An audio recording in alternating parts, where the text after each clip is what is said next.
अथ मंत्रपाठः।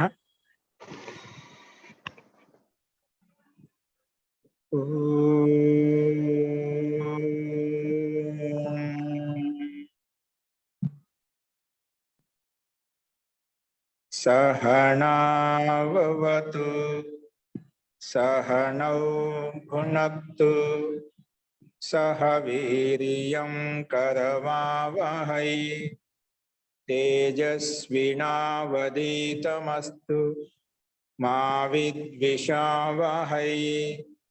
ओम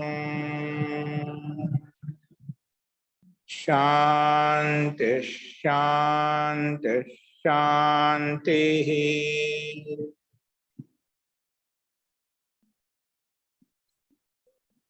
सर्वेभ्यो नमः।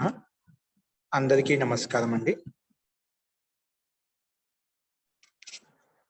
సత్యనారాయణ గారు ఏదో చెప్తున్నారు మహోదయ. జీ మీకు ఎవరికన్నా ఎటువంటి సందేహాలు ఉన్నాయండి? ఏమైనా సందేహాలు ఉంటే చెప్పండి మహోదయ. నేను కూడా పుస్తకాలు ఒక కాపీ చెప్పాను మహోదయ, ఈ అష్టాధ్యాయి 3 పుస్తకాలు.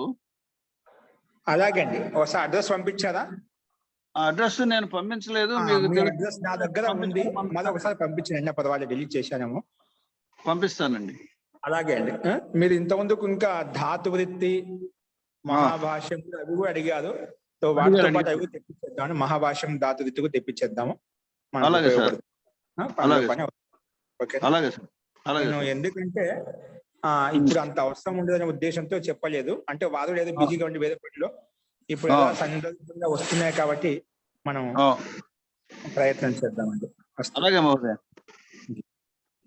ఇంకెవరికైనా పుస్తకాలు కావాలంటే చెప్పండి, వాళ్ళు రేపే ప్యాకింగ్ చేస్తా అని చెప్పారు. నాకు ఫోన్ వచ్చింది. పుస్తకాలు కావాలనే వాళ్ళు రేపు, ఇంకెవరికి కావాలన్నా చెప్తే మనకు 4-5 రోజుల్లో, ఒక వారం లోపల, 1 వీక్ లోపల వచ్చేస్తుంది. తప్పకుండా. ఆచార్య ఏ పుస్తకాలు ఆచార్యజీ? ఇదే మన అష్టాధ్యాయి 3 భాగాలు మీ దగ్గర ఉన్నాయి కదా, అవే పుస్తకాలండి. అవి కాకుండా ఇంకా వేరే జాయిన్ అవుతున్నారు కాబట్టి వాళ్ళ కోసం అని చెప్పి ఇది ఓకే అండి.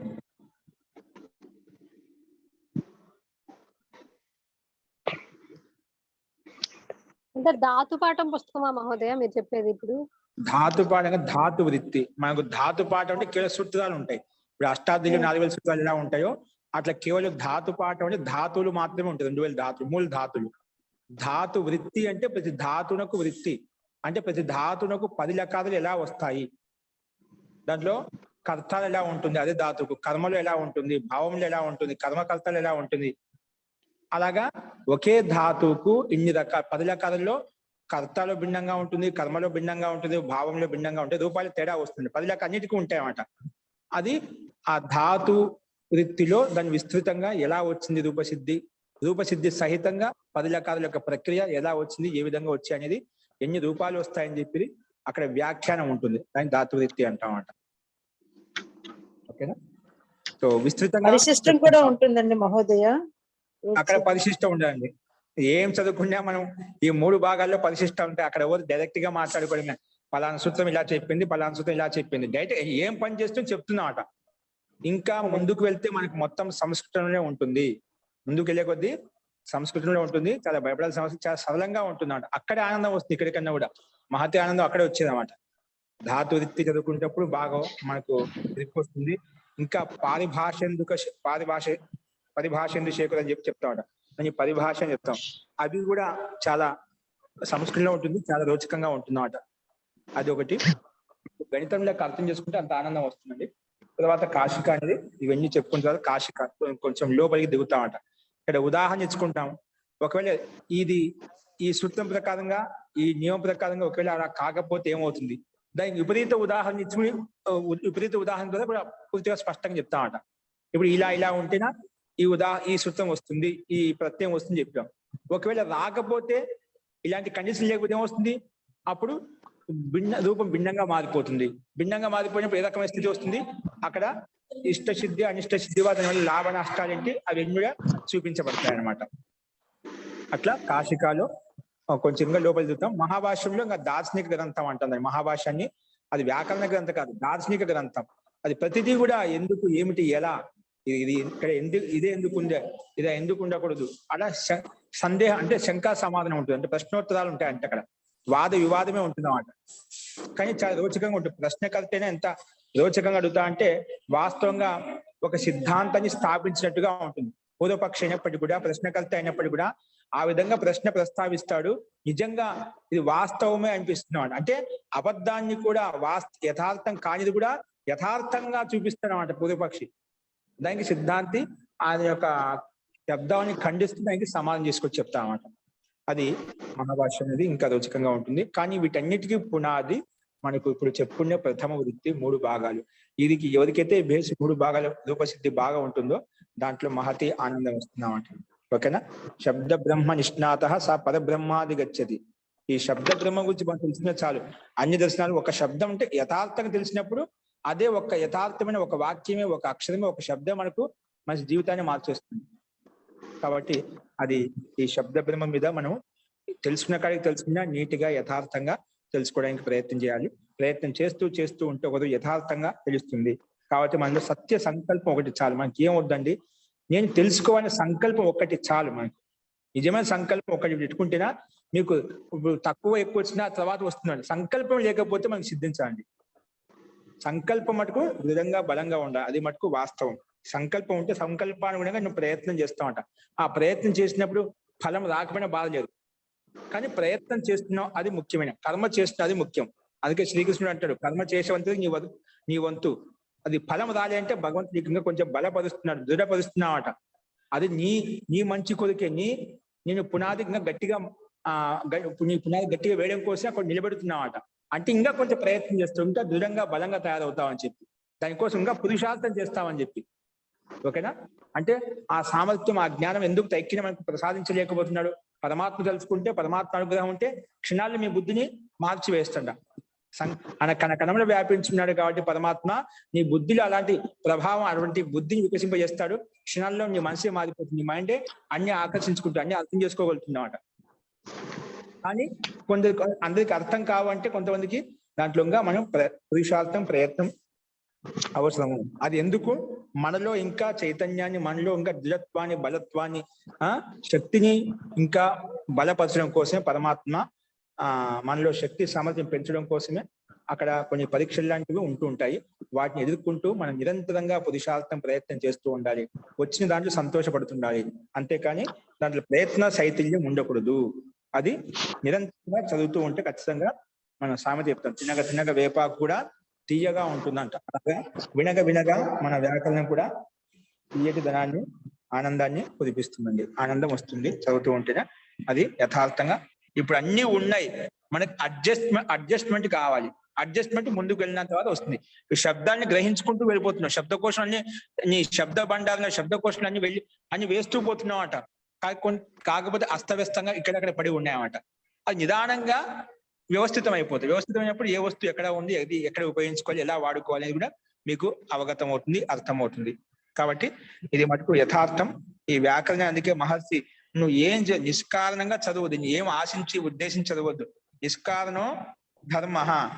వేదాంగాలు చదవడము నిష్కారణంగా చదవాలి, ఆ ఫలాన్ని ఆశించి చదవకూడదు. అని నిరంతరం అంతే, జీవితంలో ఒక భాగం అంతే, విద్యలో ఒక భాగం ఖచ్చితంగా అది చదవాల్సిందే. ఎవరైనా కూడా నిష్కారణంగా, కామన రహితంగా చదవాలి. బ్రాహ్మణే నిష్కారణ ధర్మ షడంగో వేదో అధ్యేయో జేయశ్చ. ఎటువంటి ఏం ఆలోచించకుండా దీంట్లో ఎటువంటి ఆలోచన విచారం అవసరం లేదన్నమాట. ఖచ్చితంగా అనివార్యంగా ప్రతి ఒక్కరు, భూమి మీద పుట్టిన శక్తి, సామర్థ్యం, బుద్ధి కలిగిన ప్రతి ఒక్కరు కూడా ఖచ్చితంగా చదవాలి. అదే జన్మ సార్థకం చేసుకున్నట్టు. ఎందుకంటే ఋషి మహర్షుల యొక్క విద్యను మనం చదువుకుంటున్నామట. అది మనకు అహోభాగ్యం. జన్మ బలంగా, దృఢంగా ఉంది కాబట్టి మనకు ఈ అవకాశాన్ని కల్పించాడు. దీన్ని అందరూ కూడా సద్వినియోగం చేసుకున్నామండి. అస్తు ప్రకృత మనసుదామ. ఇందులో నిన్న చెప్పిన పాఠంలో ఎవరికైనా ఎటువంటి సందేహం ఉంటే చెప్పండి.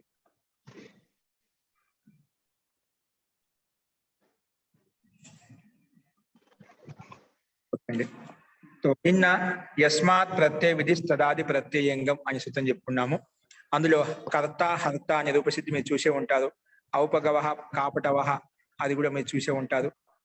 ఇప్పుడు కరిష్యతి, హరిష్యతి, అదే అకరిష్యత్, కరిష్యావహ, కరిష్యామ రూపసిద్ధి పరిశిష్టం ఇచ్చారు.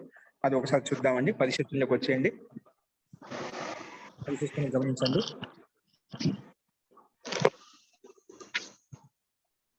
కరిష్యతి అంటే ఏమిటి? ల్యుట్ల కాలం అంటే భవిష్యత్ కాలం. ఏ భవిష్యత్ కాలం? అద్యతనే భవిష్యత్ కాలం. కరిష్యతి అంటే చేస్తాడు. సహ కార్యం కరిష్యతి, అతడు పని చేస్తాడు. ఎప్పుడు చేస్తాడు? ఈ రోజు చేస్తాడు. ఈ రోజే చేస్తాడు. భవిష్యత్ కాలంలో గంట తర్వాత చేస్తాడు, ఒక అర్ధగంట తర్వాత చేస్తాడు. అంటే ఏదో ఒకటి ఈ రోజు చేసేటువంటి కర్మని చెప్పేటప్పుడు ఈ లిటుల కాలం ఉపయోగిస్తాం, భవిష్యత్ కాలము. ఓకే, అస్తు. చూడండి, కరిష్యతిలో ధాతు ఏంటి? కురు ధాతు. ఏ ధాతు? కురు ధాతు. కురు కరనే చేసే అర్థంలో ఈ ధాతు ఉంది. కాబట్టి కురు ధాతుకు రాగానే భూవాదయో ధాతవ అనే సూత్రం ప్రకారంగా ధాతు సంజ్ఞని పేరు పెట్టుకుంటాము. ధాతు సంజ్ఞని పేరు పెట్టగానే ధాతో ఇదం అధికార సూత్రం. అధికార సూత్రానికి వెళ్ళి ఆ అధికారంలో ఏముంది? అధికారంలో వర్తమానే లట్ ప్రకారం లట్ తీసుకొస్తామండి. ధాతు అధికారంలోకి వెళ్ళి వర్తమానే లట్. భవిష్యత్ కాదు కదండి, భవిష్యత్ కాదు కదా. క్షమ్యత అంటే లిరుట్టు శేషేచ ప్రకారంగా లిరుట్టు లకారం వస్తుంది. ఏమొస్తుంది? లిరుట్టు శేషేచ భవిష్యత్ కాలం కదా. వర్తమాన కాలం అయితే లట్ వస్తుంది, భవిష్యత్ కాలం అయితే లిరుట్టు శేషేచ ప్రకారంగా లిరుట్టు లకారం వస్తుంది. ఓకేనా? లిరుట్టు లకారం అధ్యాత్మ భవిష్యత్ కాలం. ఈ సూత్రం లిరుట్టు వచ్చింది. కురు లిరుట్టు. లిరుట్టు రాగానే వెంటనే యతాసి లిరు లుటో అనే సూత్రం వచ్చేసి, ఒకవేళ యతాసి లిరు లుటో లిట్ ప్రత్యయం పక్కన ఉంటే గిన ధాతు చేత శ్యా ప్రత్యయం వస్తుంది.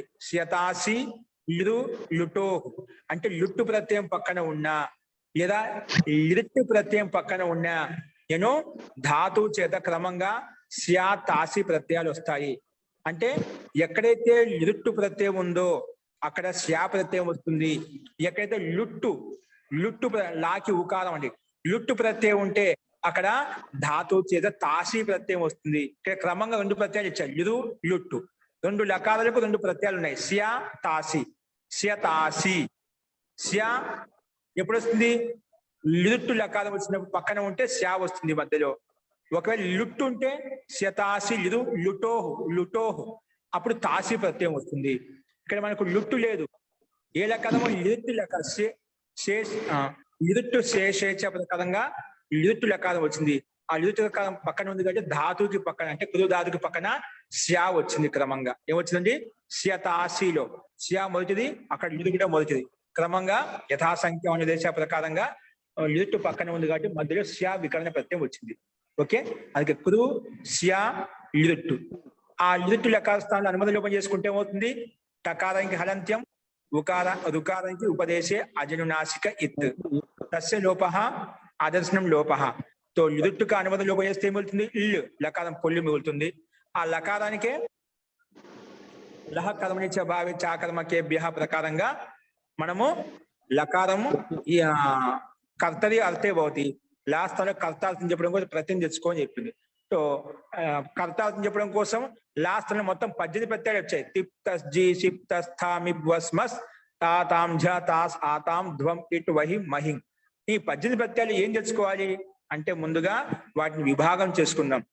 అందులో 9 ప్రత్యయాలు, ప్రారంభిక 9 ప్రత్యయాలకు పరస్మే పదం అని చెప్పి, తర్వాత ఉండే 9 ప్రత్యయాలకు ఆత్మనే పదం అని చెప్పి 2 భాగాలు చేసుకున్నామట.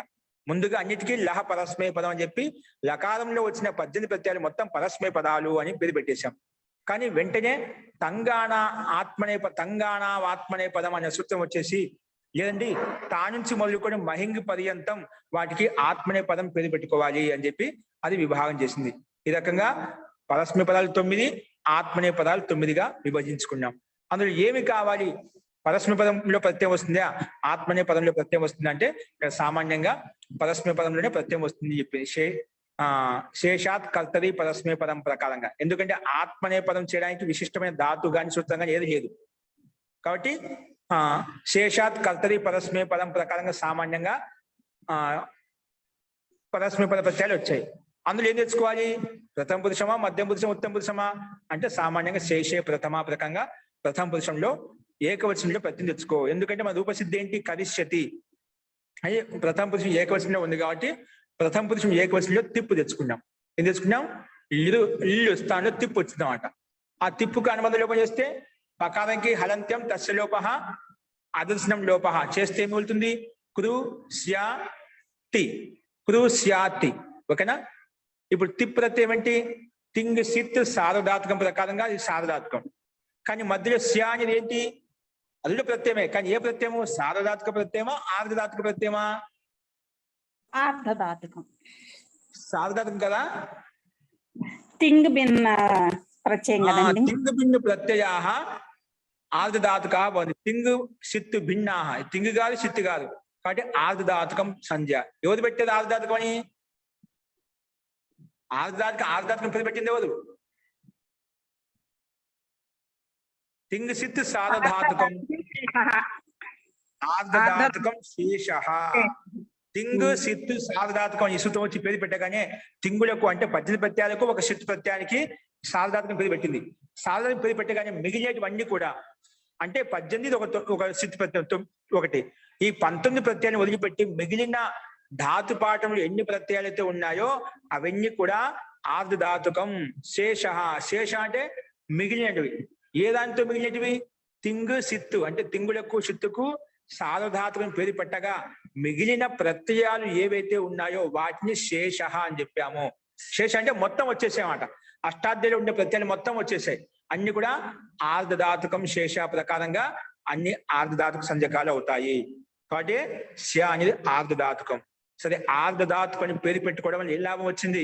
ఏ లాభం వచ్చిందంటే వెంటనే ఆర్ధధాతు కస్యేడు వలాదేహి. ఆర్ధధాతు కస్యేడు వలాది.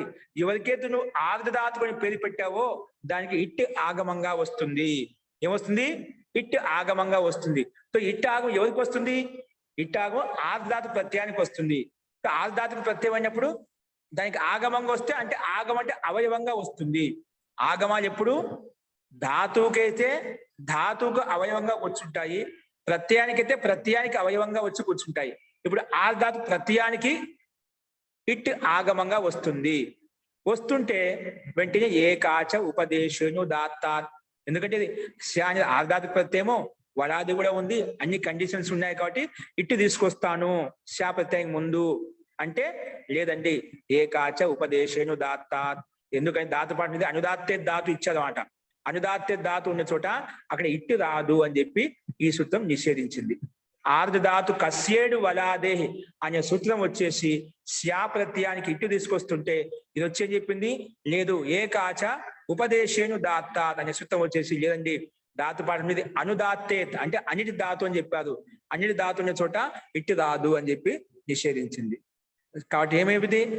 ఇటు రాలేదు. కానీ వేరే సూత్రం వచ్చేసి రిద్ధనోహస్యే అనే సూత్రం వచ్చి ఒకవేళ రికారాంత ధాతు ఉంటేనా ఆ ధాతునకు పక్కన శ్యా ఉంటేనా అటువంటి శ్యా ప్రత్యయానికి ఇట్టు ఆగమం వస్తుంది.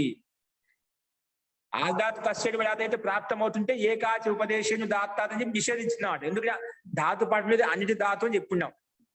కానీ ఇక్కడ ఒక చోట మనకు కొన్ని చోట్ల అవసరం అన్నమాట. కాబట్టి అప్పుడు ఏం చేయాలి? మనము ఒక విశిష్టమైన పర్మిషన్ తెచ్చుకుంటాం అంట. ఏం పర్మిషన్ తెచ్చుకున్నాం? మహర్షి పాణిని దగ్గరికి వెళ్ళి లేదండి ఒక శ్యా ప్రత్యయం దుకారాంత ధాతునకు పక్కన ఒక శ్యా ప్రత్యయం ఉన్నప్పుడు మాత్రం ఒక అవకాశం ఇవ్వు, అక్కడ మాత్రం ఇటు తెచ్చుకుంటాం, మిగిలిన ఎక్కడ కూడా తెచ్చుకోను, మిగిలిన చోట్ల తెచ్చుకోను. ఓన్లీ దుకారాంత ధాతువు ప్లస్ దాని పక్క శ్యా ఉంటే మాత్రము అక్కడ ఒక చోట మాత్రం ఇటు తెచ్చుకోవడానికి అవకాశం కల్పించు అని చెప్పి ఈ సూత్రం విశిష్టంగా తయారు చేశాం. ఓన్లీ శ్యా ప్రత్యయం పక్కన ఉన్నప్పుడు రుకారాంత ధాతు ఉన్నప్పుడు మాత్రమే ఒక ఇట్ ఆగమంగా వస్తుంది అని చెప్పి పర్మిషన్ తెచ్చుకుంది. అందుకే రిద్ధనోహస్యే అనే సూత్రం ప్రకారంగా మనకు విశిష్టమైన సందర్భం కాబట్టి విశిష్టమైన స్థలం కాబట్టి మనకు ఇక్కడ ఇట్ ఆగమంగా వచ్చింది. అందుకే కృ ఇట్ శ్యా తి. కృ ఇట్ శ్యా శ్యా ప్రత్యయం ముందు ఇట్ వచ్చిందన్నమాట. శ్యా తిప్క తి. ఇట్ కాని ముందు లోపం చేస్తే తస్య లోప అదస్మిన్ లోప. అప్పుడేమవుతుంది? కృ ఈ శ్యా తి. ఇక రిద్ధనోస్య సూత్రార్థం వస్తుంది. ఇక్కడ రుకారాంతానాం ధాతునాం హంతేస్య అంటే రుకారాంత ధాతులకు ప్లస్ హన్ ధాతుకు పక్కన సిఏ అంటే స్యా ప్రత్యయం పక్కన ఉంటే ఈ డాగమో భవతి. రిద్ధనో సిఏ అంటే ఏమిటి? రుకారం కలిగినటువంటి ధాతువన్న ఉండాలి లేదా హన్ ధాతువన్న ఉండాలి. అటువంటి రుకారం ధాతునకు హన్ ధాతునకు పక్కన స్యా ప్రత్యయం ఉంటే గిన అక్కడ ఖచ్చితంగా అది అనిటి ధాతు అయినప్పటికీ కూడా ధాతు పదంలో ఇక్కడ ఒక అవకాశం మహర్షి కల్పించాడు అన్నమాట. ఇక్కడ ఈ 2 స్థలాల్లో మాత్రము ఖచ్చితంగా ఇట్ ఆగమం వస్తుంది అని చెప్పింది. ఇట్ ఆగమం శాపతి ఇట్ వచ్చింది. ఇట్ ఆగమం ఎక్కడ రావాలి? శాపత్యం ముందు రావాలన్నా వెనక రావాలన్నా? అప్పుడు దానికి నిర్ణయం కోసము ఆద్యంతో టకితో నువ్వు తీసుకొచ్చే ఆగమం అనేది టిత్ అయితేనా టిత్ ఆగమో ఆది భవతి. నువ్వు తీసుకొచ్చే ఆగమంలో కిత్ ఉంటే కకాలం ఎత్తి చేయబడి ఉంటేనా అది ధాతునకు ప్రత్యయానికి అంతిమంలో కూర్చుంటుంది అని చెప్పి ఈ సూత్రం చెప్పింది. ఇదేంటి? ఆర్ధాతుక ప్రత్యయం కాబట్టి ఇట్ కాబట్టి శా ప్రత్యయానికి ముందు కూర్చుంది అన్నమాట. ఎక్కడ కూర్చుంది? ఆద్యంతో టకితో ప్రకారంగా టిత్ ఆగమ ఆది భవతి అని చెప్పి ఆదిలో కూర్చుంది. ఓకేనా? కృ ఇటుక ఈ స్యాతి కృ ఈ స్యాతి. ఓకేనా? ఇటుక అనుబంధం లోపం వేస్తే ఇటుక అనుబంధం లోపం వేస్తే అకారం వెళ్ళిపోతుంది, ఓన్లీ ఈ మిగులుతుంది. కృ ఈ స్యాతి. ఇప్పుడు ఈ సందర్భంలో మనకు సార్వధాతుక ఆర్ధధాతుకయో అనే సూత్రం ప్రకారంగా ఇక్కడ ఇట్ స్యా అనేది ఆర్ధాతుక ప్రత్యయం కాబట్టి శా ప్రత్యయం ఆర్ధాతుక ఇట్ ఆర్ధాతుక ఎలా అవుతుంది? ఇట్ అనే మధ్యలో అడ్డం వచ్చింది కదా ఆర్ధాతుక. ఇదేమంటుంది? సార్వధాతుక ఆర్ధధాతుక ప్రకారం గుణం అవుతుంది అంటుంది. సార్వధాతుక ప్రత్యయ పరత అంగస్య గుణో భవతి. మన సూత్రం చెప్తుంది ఇక్కడ. యస్మాత్ ప్రత్యయ విధి తదాది ప్రత్యయంగం. ఏ ధాతువు చేత శా ప్రత్యయం తెచ్చుకున్నావో ఆ ప్రత్యయం పక్కన ఉంటే ముందుది అంగం అయిపోతుంది. ఇక్కడ కృ ధాతు చేత మనం తిప్పు తెచ్చుకున్నాము, ఆ తిప్పు పక్కన ఉంటే కృ ఇట్ శా మొత్తం అంగం అయిపోయింది. ఒకవేళ శా ప్రత్యయం తీసుకుంటే శాకి ముందున్నటువంటి కృ ఇట్ అనేది అంగం అయిపోతుంది. ఓకేనా?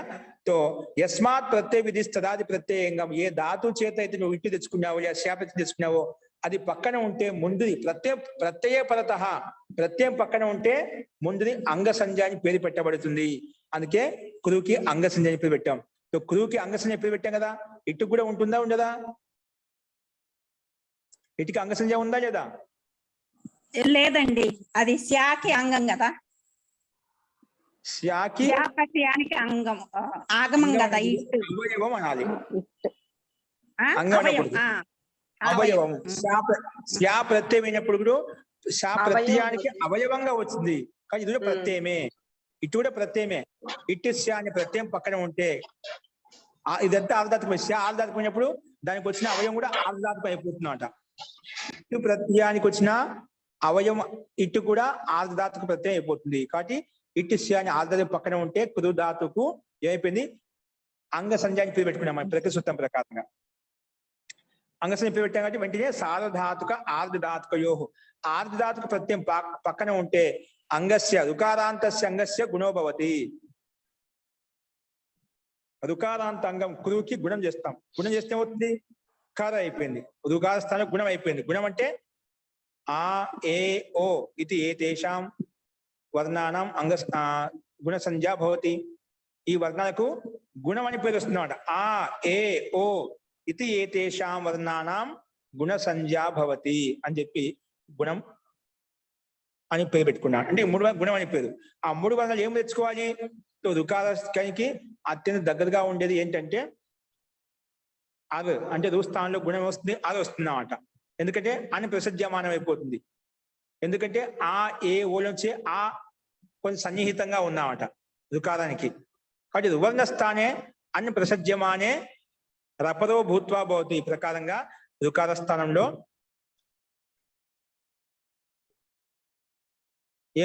ఏం ప్రాప్తమైంది? అది ప్రాప్తమైంది అన్నమాట. ఓకేనా? ఉదయం రపరహ సహాయం చేత కృకి కర్ అయిపోయింది. కర్ ఈ స్యా తి. ఇప్పుడు వెంటనే రేపం హలంతం కాబట్టి పక్కన ఇటుక ఈ కలిస్తే కరి స్యాతి. ఇప్పుడు ఈ పక్కన స్యా ఉంది కాబట్టి ఆదేశ ప్రత్యయయో ఆదేశ ప్రత్యయయో ప్రకారంగా ఇట్ట ఆగమం శ్యా ప్రత్యయంలో ఉండే సకారానికి మూర్ధన్య సకారం చేస్తే కరిష్యతి అనే రూపం సిద్ధిస్తుంది. ఏమొస్తుంది? కరిష్యతి అనే రూపము సిద్ధిస్తుంది. ఓకేనా? ఈ రకంగా కరిష్యతి అనే రూపము మనకు తయారంటే చేస్తాడు అనే రూపం సిద్ధించింది. అలాగే లృంగు లకారంలో అకరిష్యత్ అని వస్తుంది. సేమ్ పైన చెప్పిన విధంగా ఉంటుంది. కాకపోతే ఇక్కడ లృంగు తెచ్చుకుంటామండి. ఏ సూత్రము? లృంగు ఎలా వస్తుంది? లిత్ శేషేచ, లిత్ శేషేచ ప్రకారంగా ఇక్కడ సారీ లింగ్ నిమిత్తే లిరింగ్ క్రియాతిపత్తవు, లిరింగ్ నిమిత్తే లిరింగ్ క్రియాతిపత్తవు ప్రకారంగా లిరింగ్ లకారం వస్తుంది. ఓకేనా? లింగ్ అదే తేడా. తర్వాత మిగిలిన ప్రకారంగా శ్యా వస్తుంది, మళ్ళీ తిప్పు వస్తుంది, ఇట్టు కూడా ప్రాప్తం అవుతుంది, అన్ని వస్తాయి. కాకపోతే ఇక్కడ లుంగ్ లంగ్ లిరింగ్ క్షుడుదాత్త ప్రకారంగా క్రూధాతులకు ముందు అట్ ఆగమంగా వస్తుంది. ఏమొస్తుంది? అట్ ఆగమంగా వస్తుంది. అట్ ఆగమం వచ్చిన తర్వాత దానికి అనుబంధ లోపం చేస్తే ఏమవుతుంది? అనుబంధ లోపం చేస్తే ఆ మిగులుతుంది. అకరిష్యతి అయిపోయింది. ఆ కరిష్యతిలో లుంగు లకారం కదా, కాబట్టి గిత్ సంబంధి లకారంలో ఎప్పుడు ఈ వచ్చినా అంతిమంలో ఆ ఈ లోపిస్తుంది. ఏం వస్తుంది? ఇతశ్చ అనే సూత్రం ప్రకారం తిప్పులో ఉండే ఈ కారం లోపిస్తుంది. లోపిస్తే తకారం పొలి మిగులుతుంది. అట్ట ఆగమము ఇతశ్చ అనే సూత్రం ప్రకారంగా తిప్పులో ఉండే ఈ కారం లోపము. ఈ రెండు సూత్రాలు విశిష్టమైనవి. మిగిలిన ప్రక్రియ అంతా పైన చెప్పిన విధంగానే ఇక్కడ కూడా వర్తిస్తాయి. ఈ రకంగా అకరిష్యత అనే రూపం సిద్ధిస్తుంది. ఇక తిప్పులో ఉండే ఇకారానికి ఇతశ్చ ప్రకారం గిత్ సంబంధి ఇకారం కాబట్టి వెంటనే ఈ లోపిస్తుంది. ముందు అటక ఆ కలుపుకుంటే అకరిష్యత్ అనే రూపము సిద్ధిస్తుంది. అంటే అతడు చేశాడు. అకరిష్యత్ అంటే ఏమిటి? సారీ, అతడు ఈ రకంగా చేసి ఉంటే ఇలా అయ్యి ఉండేది, ఆ రకంగా పని చేసి ఉంటే ఇప్పుడు ఈ రకంగా డబ్బు సంపాదించుకునేవాడు, విద్యను సంపాదించుకునేవాడు, అలా ఏదైనా కావచ్చు. అకరిష్యత్ ఇలా చేసి ఉంటే అలా అయి ఉండేది, అలా చేసి ఉంటే ఇలా అయి ఉండేది, అలాగా భవిష్యత్తులో ఊహించుకోవడం అన్నమాట. బాగా చదివింటే బాగా పాస్ అయ్యే వాళ్ళు, బాగా రాసి ఉంటే బాగా అర్థమయ్యి ఉండేది, అలా ఏదైనా కావచ్చు. ఏ విషయమైనా తీసుకోవచ్చు. ఇలా కారణం చెప్పి కారణం చూపించే సందర్భంలో ఈ లకారాన్ని ఉపయోగిస్తాము. ఇది అంతిమ లకారం. ఓకేనా? లిరుంగు లకారం. సో ఈ రకంగా కరిష్యతి అకరిష్యత్ అనే లిరుంగు లకారం యొక్క రూపం కూడా మనం చూసామండి. అకరిష్యత్. నెక్స్ట్ ఇక్కడ ఇంకొక కరిష్యావహ. ఇది లట్లకార్ ఉత్తమ పురుషు ద్వివచనం ఇచ్చాండి. లట్లకార్ ఉత్తమ పురుష ద్వివచనంలో కరిష్యామి, కరిష్యావహ, కరిష్యావహ, కరిష్యామి, కరిష్యావహ, కరిష్యామహ అలా వస్తున్నాడు. కరిష్యతి అతడు చేస్తాడు, కరిష్యత వాళ్ళిద్దరు చేస్తారు, కరిష్యంతి వాళ్ళందరూ చేస్తారు. అలాగే మధ్య పురుషంలో కరిష్యసి నీవు చేస్తావు, త్వం కరిష్యసి, యువాం కరిష్యత, యూయం కరిష్యత. ఇక్కడ ఉత్తమ పురుషులు అహం కరిష్యామి నేను చేస్తాను, ఆ వాం కరిష్యావహ మేమిద్దరము చేస్తాము అనే అర్థంలో కరిష్యావ వచ్చింది. ఉత్తమ బహువచనం అయితే వయం కరిష్యామహ మేమందరము చేస్తాము, మేమందరము చేస్తాము. ఇక్కడ ఉత్తమ పురుషుడు ద్వివచనంలో రూపం ఇచ్చారన్నమాట. సో ఇక్కడ కృధాతు విషయం, కృధాతుకి ఇక్కడ కాకపోతే ఏ లకారం ఇది? కరిష్యావహ అనేది లట్లకారము, ఉత్తమ పురుషు ఏకవచనం కాబట్టి వర్తమాన లట్టు ప్రకారం లట్టు వస్తుంది. ఇక్కడ ఏంటండి? వర్తమాన లట్టు ప్రకారం లట్టు వస్తుంది. లట్టుకు అనుమతి లోపం చేసుకుంటే తకారం హలంత్యం ఉపదేశే అజనాసికెత్తి ప్రకారంగా లాలో ఉండే ఆకారము ఏమిగులుతుంది? ఇల్లు లకారం పొల్లు మిగులుతుంది. ఈ లకార స్థానంలోనే లహ కర్మచే భావే చాకర్మ కేభ్య ప్రకారంగా మొత్తం కర్తార్థుల ప్రత్యయం వస్తుంది చెప్పింది. కర్తార్థుల ప్రత్యయం వస్తుంది చెప్పింది కాబట్టి ఎన్ని ప్రత్యయాలు వచ్చాయి? మొత్తం 18 ప్రత్యయాలు వచ్చాయి. అందులో ఏమి కావాలంటే మనకు ఒకటి కావాలి, ఉత్తమ పురుషంలో ద్వివచనం కావాలి, ఉత్తమ పురుషము ద్వివచన ప్రత్యయం కావాలి. అంటే మొత్తం పరస్మయంలో ప్రత్యయం కావాలి, పరస్మయ పద ప్రత్యయాలు కావాలి. ఆ పరస్మయ పద ప్రత్యయంలో కూడా ఏం కావాలంటే ప్రథమ పురుషమా, మధ్యమ పురుషమా, ఉత్తమ పురుషమా అంటే ఉత్తమ పురుషం ద్వివచన ప్రత్యయం కావాలి. ఉత్తమ పురుష ద్వివచనం ఏమొస్తుంది? తిప్ తస్ జి ఇది ప్రథమ పురుషం, సిప్ తస్ ఇది మధ్యమ పురుషం. లుట్లకారం కదా, లుట్లకారం కదా. ఏంటండి? ఇది కరిష్యామి కరిష్యావహ అనేది లుట్లకారం కదా మహోదయ, భవిష్యత్ కాలం కదా. మీరు లట్లకారం చెప్తున్నారు. ఇది కుర్వహ కరిష్యామి అవునండి అవును. కుర్మహ కరోతి కరోమి కుర్వహ కుర్మః. లట్లకారం వస్తుంది కరోమి కుర్వహ, క్షమితం, కరోమి కుర్వహ కుర్మః. ఇది కూడా భవిష్యత్ కాలం. ఏ భవిష్యత్? అద్యతి భవిష్యత్ కాలం. లిట్లకారం. లిట్లకారం వస్తుంది లిట్ శేష ప్రకారంగా వస్తుంది ఇక్కడ. ఓకే, భవిష్యత్ కాలం చెప్పుకుంటున్నాం. తో చేస్తాడు అనే అర్థంలో. తో కరోమి మహోదయ, కరోమి లట్లకారమే కదా? కరోమి లట్లకారం. కరోమి కుర్వహ కుర్మః. ఓకేనా? లోట్ అయితే కరోతు కురుతాం కురువంతు వస్తుంది. లట్లకారమే కదా. మళ్ళీ భవిష్యత్తు భవిష్యత్ కరిష్యతి కరిష్యతః కరిష్యంతి కృతం కృతం కరిష్యసి కరిష్యతః కరిష్యత. అది భవిష్యత్తు. ఉత్తమ పురుషంలో కరిష్యామి కరిష్యావహ కరిష్యామః. ఓకేనా? సో లిట్ లకారం వస్తుంది. ప్రక్రియ అదే విధంగా ఉంటుంది. అనుబంధ లోపం చేస్తే మొత్తం 18 ప్రత్యయాలు వచ్చాయి. 18 ప్రత్యయాలు 2 భాగాలు చేసుకున్నాము. అందులో ఉత్తమ పురుషం ఏకవచనంలో అస్మద్యుత్తమ శేషే ప్రథమ కాకుండా అస్మద్యుత్తమ ప్రకారంగా ఉత్తమ పురుషంలో ప్రత్యయం వస్తుంది. ఆ ఉత్తమ పురుషంలో ఏమొస్తుంది? ద్వివచన ప్రత్యయం వస్తుంది. ఏమొస్తుంది? ఆమి ఆవహ. ఆవహ ప్రత్యయం వస్తుంది. మిప్ వస్ మస్ అంటే వస్ ప్రత్యయం వస్తుంది. ఉత్తమ పురుషం ఏకవచనం మిప్ ప్రత్యయము, ద్వివచనంలో వస్ ప్రత్యయం వస్ వస్తుంది అన్నమాట. అందుకే లిల్ స్థానంలో లకార స్థానంలో వస్ ప్రత్యయం వచ్చిందన్నమాట. కురు వస్. ఈ వస్ అనేది ఏ ప్రత్యయము? లిట్ ప్రత్యయం. అంటే లిట్ లకార స్థానం వచ్చింది కాబట్టి ఇది లిట్ ప్రత్యయమే. ఆ లిట్ పక్కనే ఉంది కాబట్టి పైన చెప్పిన విధంగానే శతాసి లిరు లుటోహు ప్రకారంగా ఇక్కడ క్రమంగా మనకేమొస్తుంది? శ్యా ప్రత్యయం వస్తుంది. ఎందుకంటే లిటు లకారం కాబట్టి శ్యా వచ్చేసింది. శ్యాకి ఇక్కడ కూడా ఆర్ధాతు కస్యేడు వలాదేహి ప్రకారం ఇట్టాగం ప్రాప్తం అవుతుంటే ఏకాచో ద్వే ప్రథమ కాదు ఏకాచ ఉపదేశేను దాత్తాత్మక నిషేధించబడింది. మళ్ళీ రిద్ధనోహస్యే అనే సూత్రం వచ్చేసి మళ్ళీ ఇట్టి ప్రాప్తం చేసింది. అప్పుడు అనుబంధ లోపం ఆద్యంతో టకితో ప్రకారంగా శ్యా ప్రత్యయం ముందు వచ్చి కూర్చుంది. దానికి అనుబంధ లోపం చేశాము. ఆ కురు ఈ శ్యా వస్. ఇక్కడ సేమ్ పైన చెప్పిన విధంగానే సార్వధాతుక ఆర్ధాతుక ప్రకారం గుణం చేస్తాము. గుణం చేస్తే కర అయిపోతుంది. కర్ ఈ శ్యా వస్. ఇప్పుడు కలిపితే కరిష్య వస్. కరిష్య వస్. ఇక్కడ కరిష్య వస్ లో ఆదేశ ప్రత్యయో ప్రకారంగా శ్యాలో ఉండే సకాలంగా మూలధన సకాలం అవుతుంది. ఆదేశ ప్రత్యయో ప్రకారంగా అప్పుడు కరిష్య వస్ అయిపోయింది. కరిష్య వస్ లో శ్యాలో ఉండే అకారానికి అతో దీర్ఘో యయి అనే సూత్రం ప్రకారంగా శ్యాలో ఉండే అకారం యాలో ఉండే అకారానికి దీర్ఘం చేస్తే ఆ అయిపోయింది. అప్పుడు కరిష్యా వస్ అయిపోయింది. కరిష్యా వస్. చూడండి ఇక్కడ అతో దీర్ఘో యయి సూత్రం కనిపిస్తుంది స్లైడ్ మీద. అకారాంతస్య అంగస్య దీర్ఘో భవతి. అకారాంత అంగానికి దీర్ఘం వస్తుంది. ఎప్పుడు? యయాదౌ సార్వధాతుకే పరతః. యయాది సార్వధాతుక ప్రత్యయం పక్కన ఉంటే ఏమొస్తుంది? దీర్ఘం వస్తుంది. అంటే అకారాంత ప్రత్యయానికి యయాది ప్రత్యయం పక్కన ఉంటే ఏముంది? ఇక్కడ వస్ అనేది ఏ ప్రత్యాహారంలో వస్తుందండి. అది పక్కన ఉంది కాబట్టి దానికి దీర్ఘం వచ్చేసింది. దీర్ఘం. అందుకే ఇక్కడ ఉదాహరణ పచామి పచావహ పచామహ అన్ని దీర్ఘాలు వచ్చాయన్నమాట ఉత్తమ పురుషంలో. సో ఈ సూత్రము కరిష్య యాలో ఉండేటువంటి అకారం దీర్ఘం చేస్తే కరిష్యా వస్ అయిపోయింది. అప్పుడు మొత్తం కలిపితే కరిష్యా వస్ అయిపోయింది. ఆ వస్ లో ఉండే సకారానికి శసదుసోరుహు ప్రకారంగా రూ చేసుకుంటాము. ఆ రూకి అనుమతి లోపం వస్తే అనుబంధ లోపం చేస్తే రా మిగులుతుంది.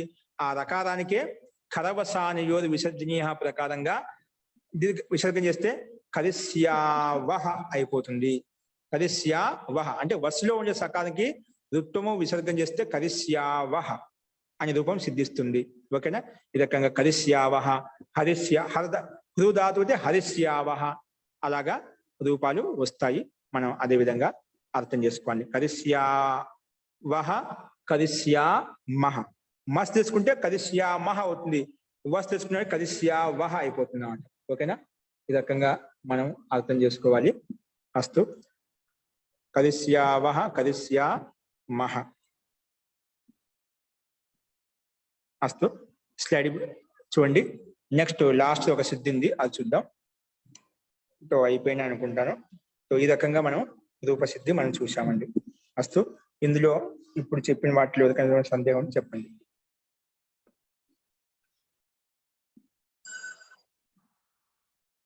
ఓకే, సింపుల్ గా ఉంది అండి.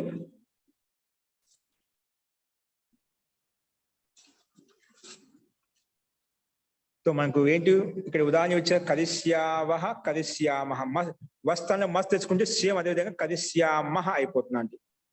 మస్ వస్తుంది, మస్ లో ఉండే సకాలం ఋతు విషయం కరిష్యామహ. ఇక్కడ అతో దీర్ఘో ఏ ప్రకారంగా దీర్ఘం చేసుకుంటాము.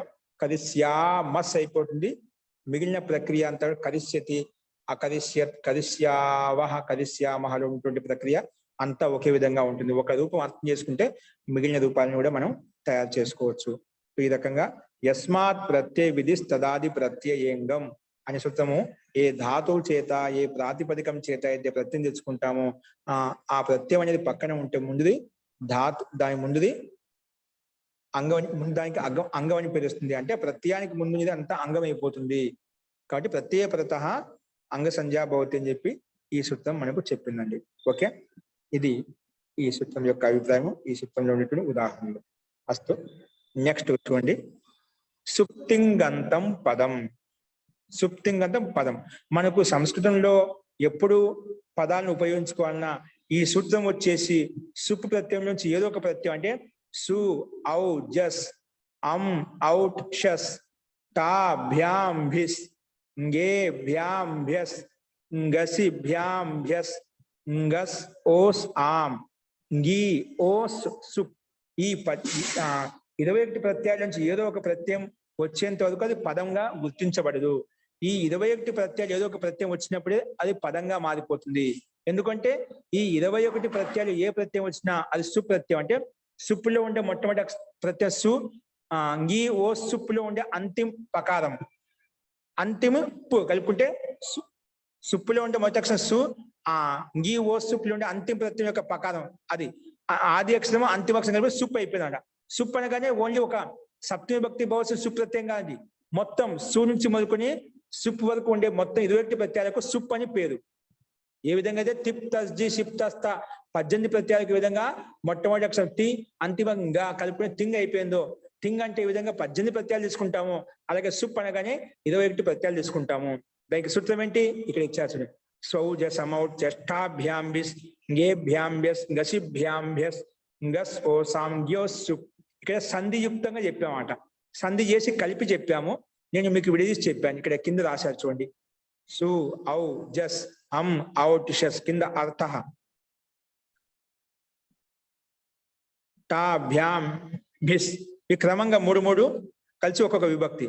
సు, ఔ, జస్ ప్రథమ విభక్తి, అం, ఔట్, షస్ ద్వితీయ విభక్తి, టా, భ్యాం, బిస్ తృతీయ విభక్తి, ఏ, భ్యాం, బ్యస్ చతుర్థి విభక్తి, గసి, భ్యాం, భ్యస్ పంచమి విభక్తి, గస్, ఓస్, ఆం షష్ఠి విభక్తి, గి, ఓస్, సుప్ సప్తమి విభక్తి. ఈ రకంగా ప్రతి విభక్తిలో 3 ప్రత్యయాలు ఉంటాయి. అందులో ఒకటి ఏకవచనం, ఒకటి ద్వివచనం, ఒకటి బహువచనం క్రమంగా. ఓకే, సో ఈ రకంగా ఈ సూత్రం ద్వారా మనకు సుప్రత్యయాలు వస్తాయన్నమాట.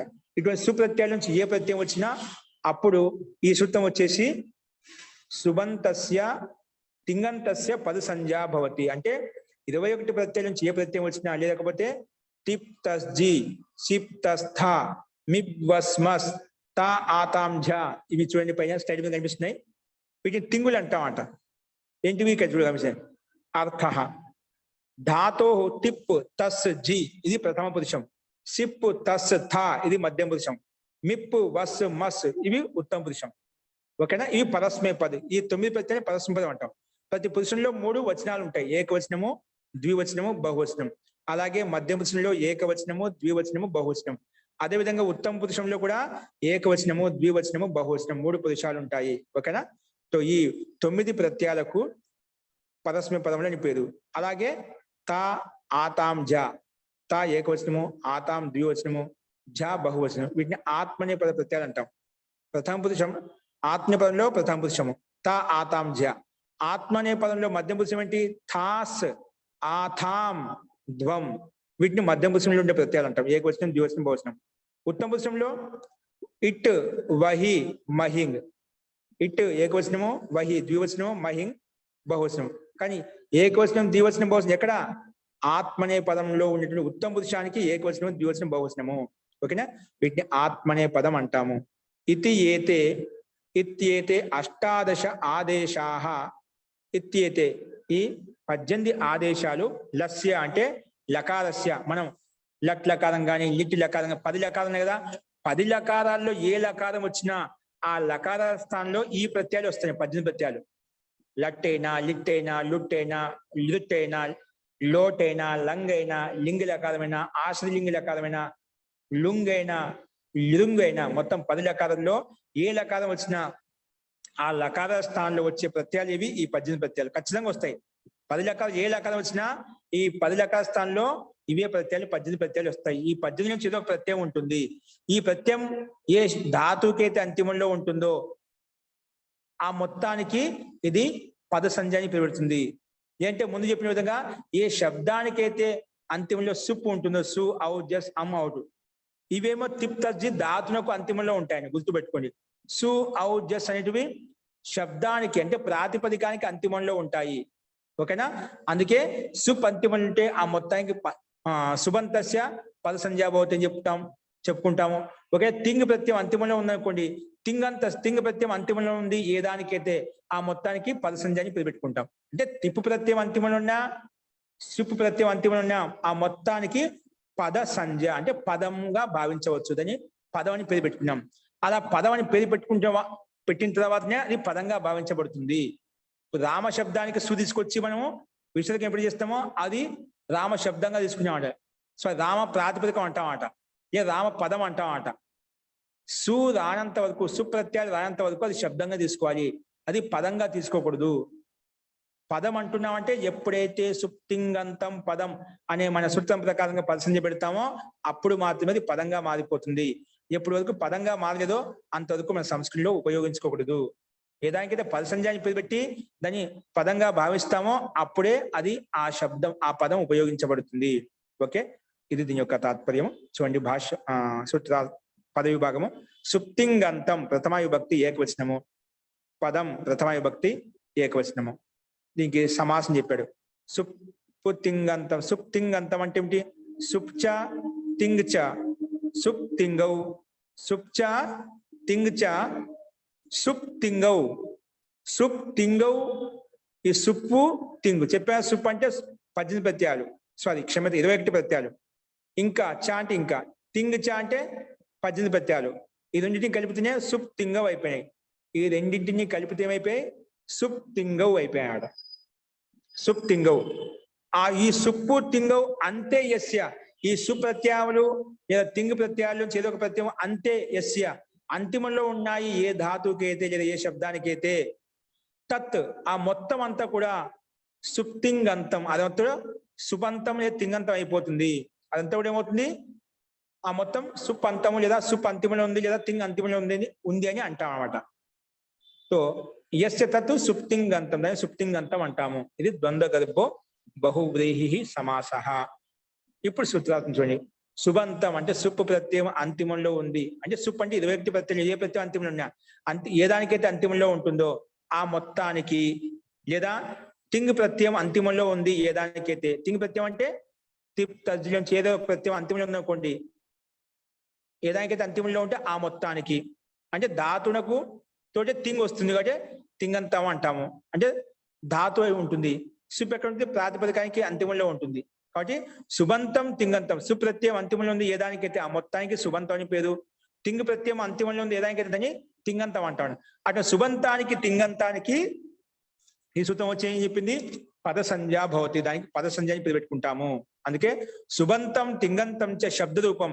సుప్ అంతిమంలో ఉన్న శబ్దం అయితే ఉందో, తింగ్ ప్రత్యయం అంతిమంలో ఉన్న శబ్దం అయితే ఉందో దానికి పద సంజ్ఞం భవతి, దానికి పదం అని పేరు పెట్టుకుంటాము అని చెప్పి ఈ సూత్రము చెప్పింది. సుబంతం తింగంతం పద సంజ్ఞకం భవతి. సుప్రత్యయం అంతిమంలో వచ్చినా, తింగ్ ప్రత్యయం అంతిమంలో వచ్చినా అది మొత్తము పద సంజ్ఞగా భావించబడుతుంది. ఓకే, సో సుప్ తింగ్ అంటే ఏమిటి? సుప్ అంటే సుప్రత్యాహారము.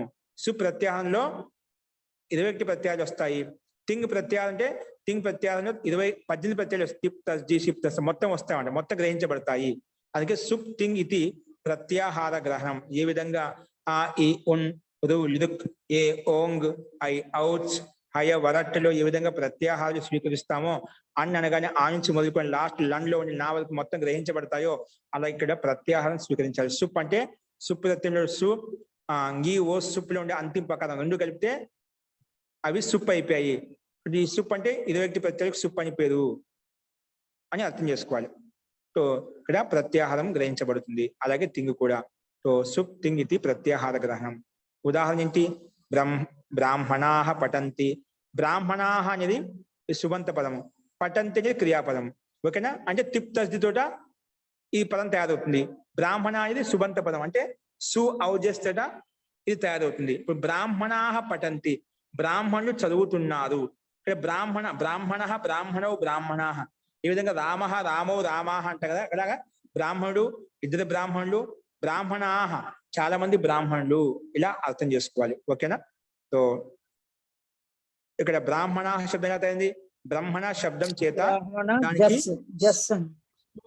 జస్ బహువచనం ఉంది కాబట్టి జస్ ప్రతి తీసుకుంటామంట. జస్ తెచ్చిన తర్వాత దానికి అనుబంధ లోపం చేస్తాం. అనుబంధ లోపం చేస్తే ఏమవుతుంది? ఎలా అయిపోతుంది? లషక్వ తద్దితే లా షాకు కు కదా కవర్గం. చుట్టూ కదండి.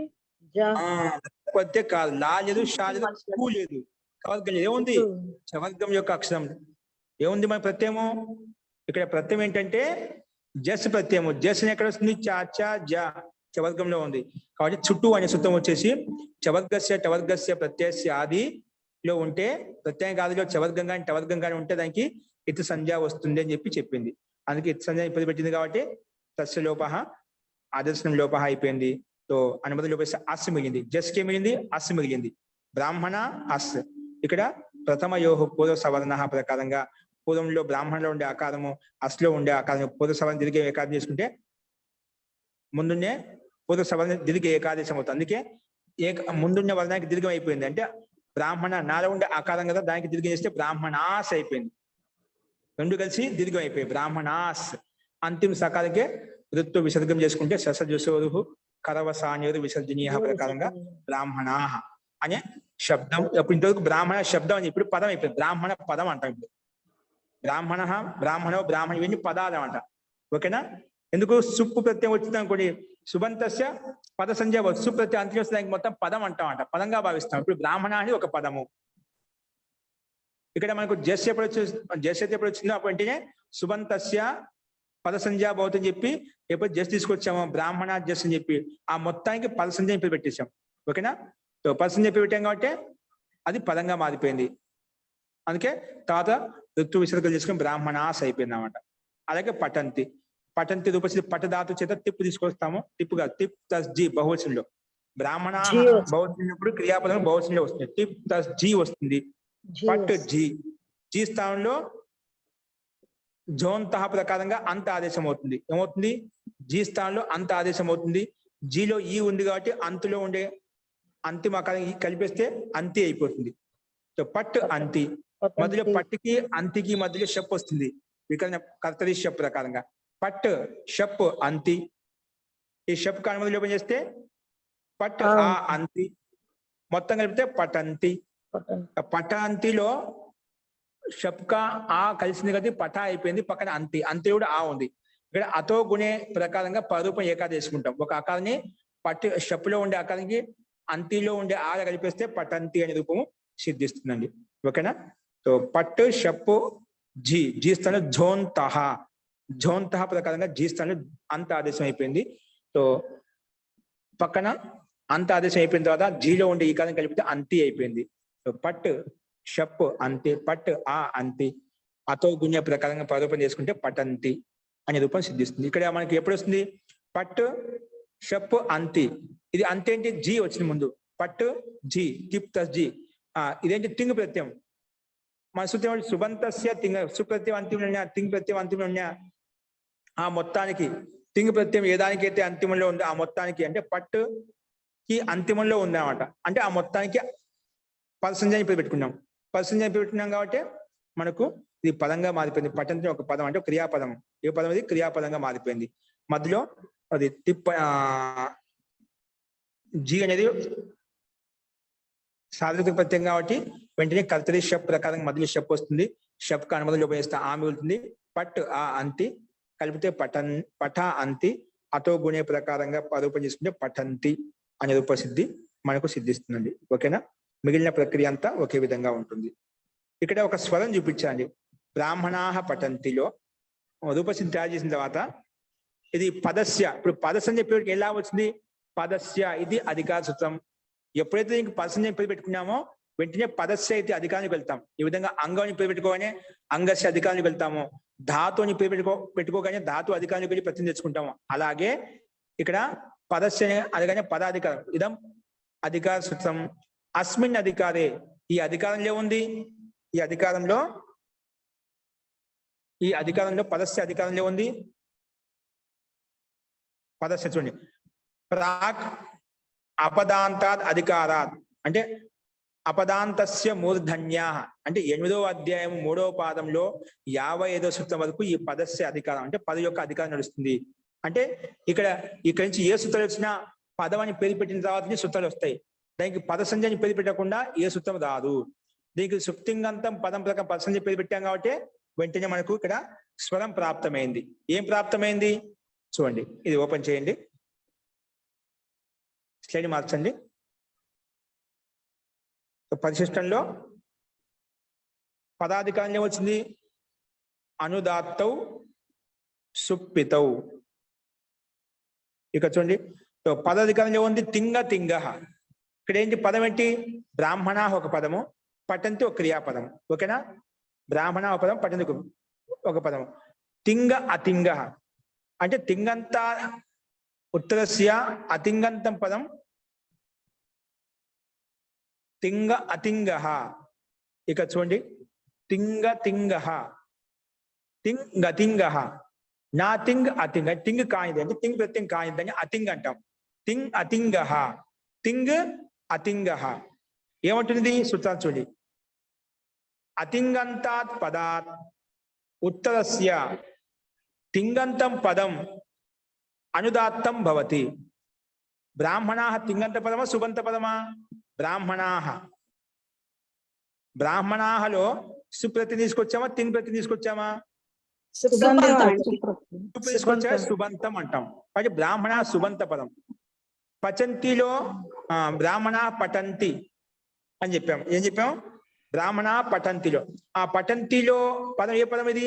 తింగంత పదం. తింగు తెచ్చుకున్నాం కాబట్టి అంటే బ్రాహ్మణులు చదువుతున్నారు లేదా బ్రాహ్మణులు వండుతున్నారు ఏదేం కావాలి. బ్రాహ్మణ పఠంతి ఇది క్రియాపదం. ఓకేనా? ఇప్పుడు అతింగంతాత్ పదాత్ ఉత్తరం అది బ్రాహ్మణ తింగంతమా తింగంతమా?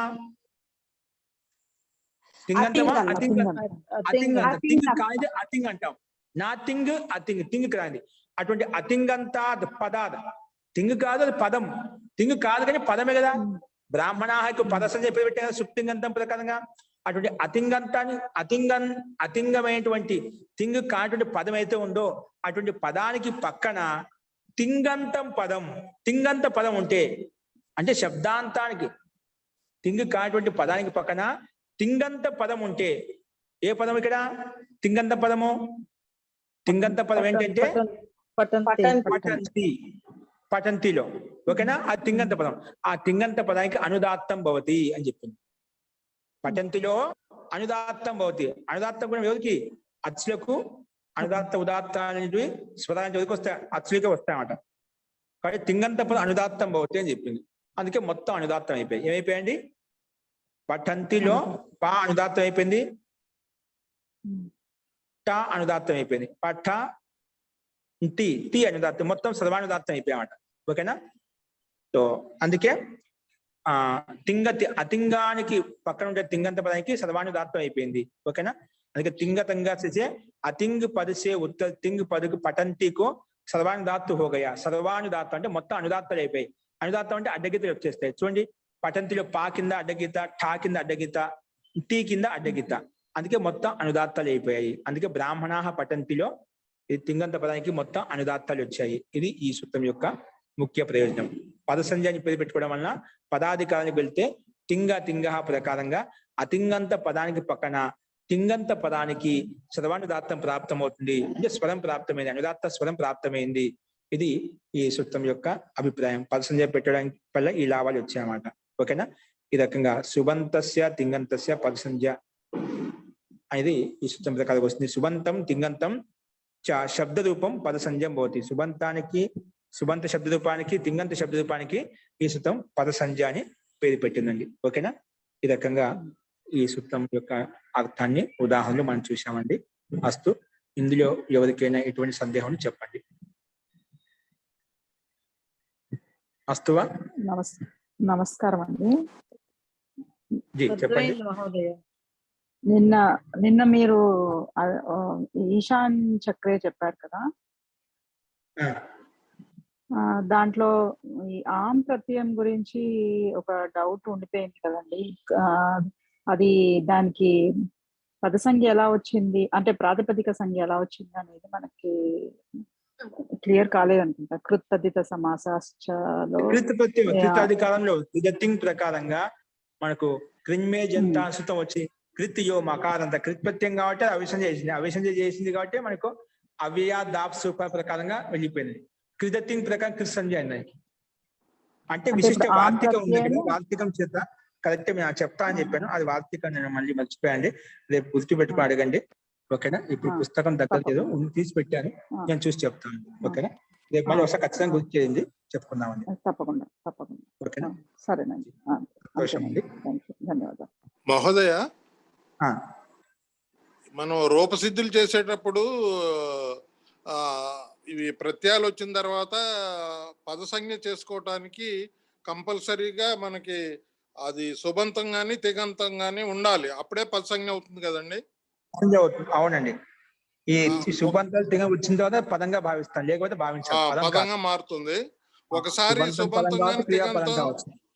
సుబంతం గాని తిగంతం గాని తెచ్చి పెట్టుకున్నాక పదసంజ్ఞ వచ్చేసింది. ఇక వచ్చేసినాక ఇక రూపసిద్ధి పూర్తయిపోయినట్టేగా, ఇంకా మళ్ళీ ఇంకా పొడిగించటం ఉండదు కదండి. ఇక పదసంజ్ఞ పెట్టే పదానికి సంబంధించిన మనకి ఏ లక్ష్యాన్ని కూడా ఏ శబ్దం కానీ ఆ విధంగా మార్చుకోవచ్చు. ఆ పదం వచ్చిన తర్వాత దాదాపుగా అది వచ్చిన తర్వాత ఏం ఉండేవంట, లాస్ట్ ఎండింగ్ లో అది చెప్పడం కోసం వస్తుందన్నమాట. అదే కదా. ఇప్పుడు మనకి కూడా మనకు రూపం వెనక ముందు కొంచెం రస్వదిగ్గాలు మార్పులు ఉంటాయన్నమాట, లోపాలు ఉంటాయి కొన్ని. ఇప్పుడు బ్రాహ్మణ చేసాము, అక్కడ సుబంతం వచ్చింది, అక్కడతో రూపసిద్ధి పూర్తి అయిపోయింది కదా. పూర్తి అయిపోయిందండి, అది లాస్ట్. అలాగే పటంతి తీసుకున్నాము, అక్కడ తింగంతం వచ్చింది, అక్కడతో ఆ రూపసిద్ధి పూర్తి అయిపోయింది కదా. జీజీ అలా అధికాంశంగా అలాగే అయిపోతుంది. ఏమంటే కొన్ని చోట్ల అలా వచ్చిన తర్వాత పర్సన్ పేరు పెట్టిన తర్వాత కొన్ని మార్పులు జరుగుతూ ఉంటాయి. స్వరంలో కావచ్చు, దాని లోపం పర్సన్ పేరు పెట్టిన దానికి సుప్రత్యయం లోపం కావచ్చు, తింగంత ప్రత్యయం లోపం కావచ్చు, అలా కొన్ని ఉంటాయి అన్నమాట. పర్సన్ పేరు పెట్టిన తర్వాత దాని పక్కన కూడా మొదలైతే పర్సన్ పేరు పెట్టిన ఎండింగ్ అయిపోయిన తర్వాత దాన్ని క్లోజ్ అయిపోతుంది. దాన్ని నిమిత్తం చేసుకుని పదాన్ని నిమిత్తం చేసుకొని వేరే పదాధికారులకు వెళ్ళి కొన్ని విశిష్టమైన కార్యాలు చేసుకుని, విశిష్టమైన పనులు, లోపం కానీ దీర్ఘాలు కానీ అవి కొన్ని ఏదైనా క్రియాకలాపాలు చేసుకుంటామండి సాధ్యమైనంత వరకు. అది కూడా ఉందన్నమాట. పదాధికారంలోకి వెళ్ళి చేసుకునే పనులు కూడా ఉంటాయి. అయితే పదస్య ముఖ్యంగా ఇది కదా, పదస్య ఇదం అధికార సూత్రం, పదాధికారం 8వ అధ్యాయం 3వ పాదం వరకు అంతవరకు ఉందన్నమాట. కాబట్టి ఆ పదాధికారంలో పదాన్ని పేరు పెట్టుకోవడం పదాధికారులు చేసి, ఇప్పుడు అంగం పేరు పెట్టుకుని అంగాధికారులకు ఏ విధంగా మనం పనిచేసుకుంటామో, ధాతు అధికారులకు వెళ్ళిన ఆ ధాతులోంచి మొత్తం విధంగా మనకు 3వ అధ్యాయాలు 4వ అధ్యాయం 5వ అధ్యాయంలో ప్రత్యయాలు విధంగా వస్తాయి. అలాగే పదాధికారులు చాలా ప్రత్యయాలు ఉన్నాయి. అవి వచ్చేస్తే పదం అని పేరు పెట్టుకున్న కలిగే సూత్రాలు లాభాలు చాలా ఉన్నాయి. ఇప్పుడు ఒకటి మనం చెప్పుకున్నాం తింగ, ఆ తింగంత పదానికి పక్కన ఉండే ఇప్పుడు వీటికి స్వరాలు రావడానికి ఇప్పుడు పదాధికారం వచ్చిన తర్వాత వచ్చింది ఆ సూత్రం, అంతే కదండి? లేకపోతే స్వరం వచ్చేది కాదు. అదే ఆ ప్రయోజనం తర్వాత తీసుకోవాలి. సనాద్యంత దాతవ అని పెట్టి మళ్ళీ దానికి మనం ధాతు సంజ్ఞ ఇస్తున్నాం కదండి. కొత్తగా ప్రత్యయాన్ని కూడా ధాతువు పెట్టేస్తున్నాం. కొన్ని ప్రత్యయాలు అలా ఉన్నాయి. ఆ ప్రత్యయాలు వచ్చిన తర్వాత ఆ ప్రత్యయాన్ని కలుపుకొని మొత్తం సనాద్యంత ధాతు వచ్చి మొత్తానికి ధాతు సంజ్ఞ పెట్టేస్తుంది. ప్రత్యయాన్ని కలిపి ధాతు అని కొత్తగా మళ్ళీ పేరు పెట్టేస్తుంది. ఆ ప్రత్యయం కలిపినప్పుడు అది పదం అవదండి. అది ఇప్పుడు ఏదో ప్రత్యయం అంతేగాని అది ధాతువే అవుతుంది, కానీ అది పదం అవ్వదు. అక్కడ సుప్పు గాని కలవలేదు కాబట్టి అది మూడు ధాతువునే తీసుకుంటాం. అదేలేండి. మూల ధాతు ఇది. మూల ధాతు అవుతుంది. ఇప్పుడు సనాద్యంత ధాతు అనే పేరు పెట్టుకునేప్పుడు అందులో అప్పటి వరకు సుప్పు తింగు రానప్పుడే ఆ పేరు వస్తుంది, అంతే కదండి? మూల ధాతులు అలా ఉంటుంది, అలాగే ఉంటుంది అప్పుడు. అదే అప్పటి వరకు దానికి 16 సుప్పు గాని తింగు గాని కలవలేదని తెలిసిపోతుంది. సుబంత ప్రత్యయం లేదా ప్రత్యాంత శబ్దము, ప్రత్యాంత శబ్దం అంటాం లేదా ఆ ధాతు అంటాం, అట్లా ఎక్కువ ధాతు శబ్దం చెప్పుకోవాలి కానీ మనం పదం అని చెప్పుకోనికి లేదు. ప్రత్యాంత శబ్దము, ప్రత్యాంత ధాతు అలా చెప్పుకుంటాం కానీ మనం పదం అని చెప్పనీకి. పదం ఎప్పుడు చెప్పుకుంటాం? ఎప్పుడైతే సుప్పుగా తింగ వచ్చి అది వచ్చి చూసిపోతే అయిపోయి, అది ఉన్నా లేకుండా పర్వాలేదు, వచ్చి పోవాలి అంతే. అది సుప్పు ఉండదు, మనకు సుప్పు ఉండదు, తింగు ఉండదు, కానీ వచ్చేసి ఇప్పుడు హలింగ్యాభ్యో దీర్ఘ సుతిష్య ప్రతిక్త వాళ్ళు చాలా చోట్ల లుప్తం చేసేస్తున్నాం అన్నమాట. అన్ని చోట్ల సుప్పు ఉండదు, కానీ అది వచ్చి పోయినా చాలు, దానికి ఆ సంజ్ఞ ఉండిపోతుంది అంతే. ప్రత్యయ లోపే ప్రత్యలక్షణ కార్యం భవతి, ప్రత్యయ లోపే సతి ప్రత్యలక్షణ కార్యం భవతి అని చెప్పి మనం దాని యొక్క లక్షణం ఉందని చెప్పి. అప్పుడు సుప్పు లోపమైనా కూడా అది పదార్హత పదమైనట్లే కదా, అది పదం ఏంటండి, ఒకసారి వచ్చిపోతే అయిపోయి. అందుకే కేవలం పద సంఖ్య కోసం మనం ఒకసారి ప్రయోజనం లేకపోయినా వచ్చి లోపం చేసుకుంటాం. చాలా మంది ప్రశ్న అడుగుతుంటారు స్టార్టింగ్ లో, నిజంగా సుప్పు వచ్చి తీసేయాలనుకుంటే తెచ్చుకోవడం ఎందుకు, తెచ్చుకోకుంటే బాగుంటుంది కదా అని ప్రశ్న మీలో చాలా మంది అడిగారు ప్రారంభంలో. పద సంఖ్యని పేరు పెట్టుకోవడం పదంగా తీసుకోవాలి, పదంగా భావించాలి, సంస్కృతంలో తీసుకోవాలంటే ఖచ్చితంగా సుప్పు తీసుకొచ్చుకోవాలి. అది వచ్చిపోయిన తర్వాత పద సంఖ్య అయిపోతుంది, సుప్తింగంతం పదం ప్రకారం మొత్తం పదంగా మారిపోయింది, తర్వాత లోపం చేసుకోవచ్చు, మనకు అవసరం లేదు కాబట్టి. అదే ఇప్పుడు మరుత్ అనే ప్రాతిపదిక ఉందనుకోండి, దానికి ప్రథమా విభక్తి ఏకవచనంలో మళ్ళీ మరుత్తే ఉంటుంది, అక్కడ సుప్పు వచ్చి పోయిందని కదా, సుప్పు వచ్చి పోయింది ప్రకారం సు వెళ్ళిపోతుంది అక్కడ. అదే అది కాబట్టి రెండు ఒకటే ఉన్నా కూడా పదాన్ని పేరు పెట్టుకొని వదిలేసానని. అవునవును అవును. అలాగే ఇప్పుడు కృత్తు తద్దిత సమాసాచ ప్రాతిపదిక అనే సూత్రం ఉంది కదండి. ఇక్కడ కృత్ అనేది అది ఒక ప్రత్యయము, తద్దితం అనేది ఒక ప్రత్యయం కదా, కాబట్టి ఇక్కడ పద సంజ్ఞ రాలేదు, అందుకనే మనం దాటికి ఆ కృత్తు మూల శబ్దాలు ధాతు మూల ధాతు అది మూల ప్రాతిపదికం అంటాను. ఒక శబ్దం ప్రాతిపదికం అంటే ఏంటి? ఏదైనా అర్థవంతమైన శబ్దం, అది పదం కాదు, అర్థవంతమైన శబ్దం. అవును, అర్థవంతమైన శబ్దానికి అర్థవత ధాతు ప్రాతిపదికం అని ప్రాతిపదికం పేరు పెట్టుకుంటాం అన్నమాట. ఆ పేరు పెట్టుకుంటే మా సుప్పు వస్తాయి, సుప్పు వచ్చినాక పదంగా మారిపోతుంది. శబ్దాలతో సుప్పులు వస్తాయి, ధాతుల చేత తింగులు వస్తాయి. అవునవును, ధాతుల చేత తింగులు. సరే మహోదయ, ధన్యవాదాలు. అస్తు. ఆచార్య, పదం అవగానే మనకి మౌనస్వర, నష్ట పదాంత జల్లి ఇవన్నీ వస్తాయి కదండి. అదే దాని ప్రాప్తం ఉంటే దానికి కండిషన్ మౌనస్వర వస్తుంది, పదాంతంలో మకారం ఉంటే వస్తుంది, అపదాంతంలో నకారం నష్ట పదాంతం వస్తుంది. వాటి యొక్క కండిషన్స్ ఉన్నాయి, అవి సూత్రాలు వస్తాయండి. ఇప్పుడు 4 సూత్రాల్లో ప్రతి ఒక్క సూత్రం ఒక దాయత్వం ఉంది, ఒక్కొక్క పని చెప్పామంటే మహర్షి పని ఒక్కొక్క సూత్రం ఒక అర్థం చెప్పాడు. ఏ సూత్రం వచ్చి పని చేస్తున్నా అంటే ఏం లేదు. 4000 సూత్రాలకు 4000 దాయత్వాలు ఉన్నాయి. ఏ దాయత్వం యొక్క కండిషన్ వచ్చినా అది వచ్చి పనిచేస్తున్నాం అట. అది ఒకదానికి సంజ్ఞ వృద్ధి సంజ్ఞ కావచ్చు, ఒకసారి గుణ సంజ్ఞ కావచ్చు, ఒకసారి లోప సంజ్ఞ కావచ్చు, భాష సంజ్ఞ కావచ్చు. ఎవరికి ఏ లక్షణాలు చెప్పారు ఆ లక్షణాలు అక్కడ కనిపించినా అంటే వచ్చి పరిగెత్తు పనిచేస్తున్నాం అట. అంటే ఇతరులు వచ్చి చెప్పేందుకు ఖండించబడుతుంది చెప్పేందుకు అది పక్కకు పోదామాట, ఏదో ఒక చెప్పాలన్నమాట. అట్లా ప్రతి సూత్రం ఒక దాయత్వం అన్నమాట. ఆ దాయత్వం మనం అర్థం చేసుకోవాలి. ఓకేనా? అట్లా ఏ దానికి కండిషన్ ఉన్నాయో అవి వచ్చి పనిచేస్తూ ఉంటాయి. ఒకవేళ అది మనకి ప్రాప్తమైన వద్దు అనుకుంటే వేదన బలమైన సూత్రం వచ్చేసి దాన్ని నిలబెట్టగలగాలి. నిలబెట్టినప్పుడు అది నిలబడుతుంది, లేకపోతే అది ఖచ్చితంగా సిద్ధాంతం ప్రకారం ఖచ్చితంగా పని చేయాల్సిందే. దానికి అందుకే అపవాద సూత్రము ఇక్కడ మహాభాష వచనం చేత, పారిభాషిక వచనం చేత అది ఖండించబడుతుంది. ఇప్పుడు ఆధాతు కస్యేడు వరాదేపిక ఇటు ప్రాప్తం అవుతుంటే, లేదంటే ఇది ధాతు అన్నిటి అని చెప్పాము అందుకే ఇటు రాదు అని చెప్పింది. లేదండి రిద్దనోహు స్యే రుకారం ధాతుకు పక్కన శ్యా ఉంటే మాత్రం ఆ ఒక్క చోట మాత్రం ఇట్టు వస్తుంది చెప్పి మనం ప్రాప్తం చేస్తున్నాం. అది విశిష్టమైన సందర్భం, విశిష్టమైన సందర్భం అంట. సామాన్యత ఇటు రాదు. ఇలాంటి శ్యా ప్రత్యయము రుకారం ధాతు ఉంటే అక్కడ మాత్రం ఒక అవకాశం ఇచ్చామంట. అట్లా అపవాద సూత్రం అంటే బలమైన సూత్రం, విశిష్టమైన నియమం ఉండాలి. సూత్రం ఉంటే అటువంటి చోట్ల కానిది కూడా మనం అవుతుంది, అయ్యేది కూడా ఒకసారి కావాలని నిలబెట్టుకోవచ్చు అన్నమాట. సామర్థ్యం చేత ఎక్కడ ఏ విధంగా కావాలో ఆ రకంగా మనం పని చేసుకుంటాం. సామర్థ్యం ఉండొచ్చేప్పుడు ఇప్పుడు పెద్దవాళ్ళు మన లోకల్ చూస్తుంటామండి. నిజంగా మనం చూసినది ఏదైనా విద్య అంటే మన సంసారంలో కనిపించడానికి ఈ విద్యలో కూడా ఉంటుందండి. ఏదో కొత్తదే ఉండదన్నమాట.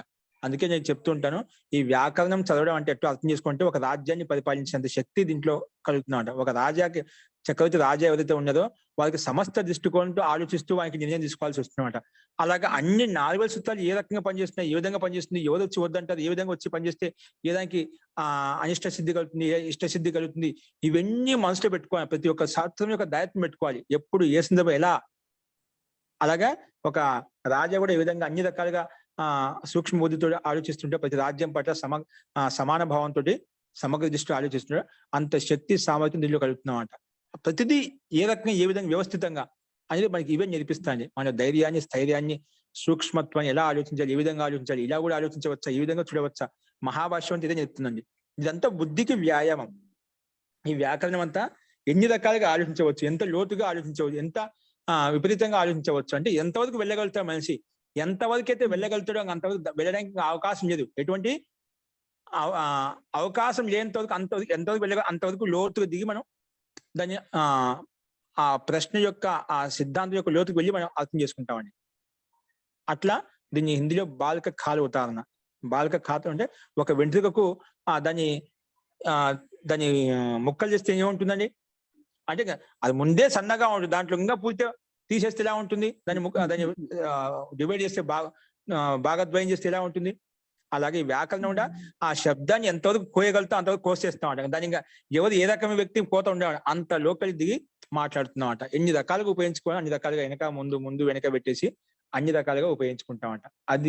అందుకే శబ్ద బ్రహ్మలో నిష్ణాతమైనప్పుడు దాంట్లో వచ్చే ఆనందము అది కొన్ని వేల రెట్లు మాటలే. సంసారంలో సుఖభోగాలు ఏమి కనిపించవండి. అందుకే ఋషి మహర్షులు అంతా కూడా ఆ అడవుల్లో కూర్చో వాళ్ళకి ఏం కనిపిస్తుంటాయండి, దాంట్లో లీనమైపోతే అసలు ఏమి కనిపించేది కాదు. మహర్షి పాణ్య విషయంలో వస్తున్నమాట ఒక శ్లోకంలో ఆయన అష్టాధ్యాయ సూత్రాలు లీనమై చదువుతూ ఉంటే పక్కన అడవిలో కూర్చొని చెట్ల కింద కూర్చొని రాస్తూ ఉంటే అక్కడ ఒక శకటం వెళ్ళిపోయింది, అంటే ఒక బండి వెళ్ళిపోయింది, గుర్రం బండి ఏదో ఎద్దుల బండి వెళ్ళిపోయింది అనమాట. ఇక్కడ ఏమైనా బండి వెళ్ళిపోయింది అయ్యా స్వామి అంటే ఆయన ఏం చెప్పలేదు అనమాట. పక్కనే మళ్ళా అది ఏదైనా అప్పట్లో ఏదైనా ఎద్దుల బండి కానీ గుర్రం బండి కానీ ఏదైనా రథం వెళ్తే సౌండ్ రాకుండా ఉంటుందా అంటే అంత లీనమైపోయే వాళ్ళు పక్కన వస్తువు వెళ్తున్నా కూడా మనకి ఏం కనిపించదు అన్నమాట. అంత లీనమైపోతాం. అంత దూరం ఎందుకు, మన లోకంలో లౌకికంగా చూస్తున్నాం. ఒక పనిలో లీనమైనప్పుడు మన చుట్టూ ఎంతమంది మాట్లాడుతున్నా, ఎంతమంది తిరుగుతున్నా మనకు ఎవరు ఏం కనిపించదండి. చూడం అసలుకి మన మనసు అంతా, మన దృష్టి అంతా కూడా ఇక్కడే ఉంటుంది. మన దృష్టి, మన మనసు, మన పనిలో లీనమై ఉంటామంట. ఏం కనిపించదన్నమాట. 100 మంది మాట్లాడి నీ పనులు నువ్వు లీనమైపోయావు అనుకోండి, నీకు ఏమీ వినిపించదు, ఏమీ కనిపించదు. లీనం కావాలి. లీనం కాకుంటే అన్ని మన మనసు అక్కడ లేనప్పుడు ఏది మనకు వంట పట్టదు, అది అర్థం కూడా కాదు. కాబట్టి అంత లీనమైనప్పుడే మనకు ఆ విషయంలో లీనమైనప్పుడు మనకు మహతి ఆనందం కలుగుతుంది. అలాగే జీవితంలో కూడా ఏదో ఒక విషయం పట్ల మనకు ఒక అధికారం ఉండాలండి. అది ఏ వృత్తి అయినా కావచ్చు.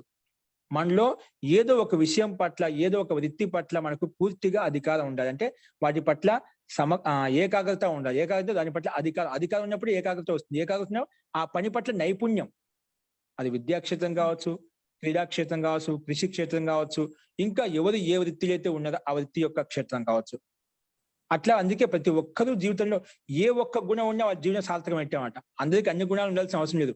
అన్ని గుణాలు ఉంటేనే మంచి ఇంకా దేవతలుగా మారిపోయి వాళ్ళు పరమాత్మ పొందగలుగుతారు, ముక్తిని పొందగలుగుతారు అన్నమాట. అట్లా గుణాలు ఇప్పుడు కృష్ణుల్లో 14 గుణాలు, కృష్ణుల్లో 16 గుణాలు, రాముడిలో 14 గుణాలు అని చెప్పి ఇద్దరు వెనక ముందు ఎవరికి ఎక్కువ తక్కువ అది వేరే విషయము, అది పూర్తిగా స్పష్టంగా చెప్పడం. అట్లాగా అన్ని గుణాలు ఉండేటివి అన్నమాట. అంటే ధైర్య గుణము, క్షమా గుణము, విద్యా గుణము, రూప గుణము, అట్లా అన్ని రకాల గుణాలు, అట్లా అన్ని గుణాలు వల్లే ఉండేటివి.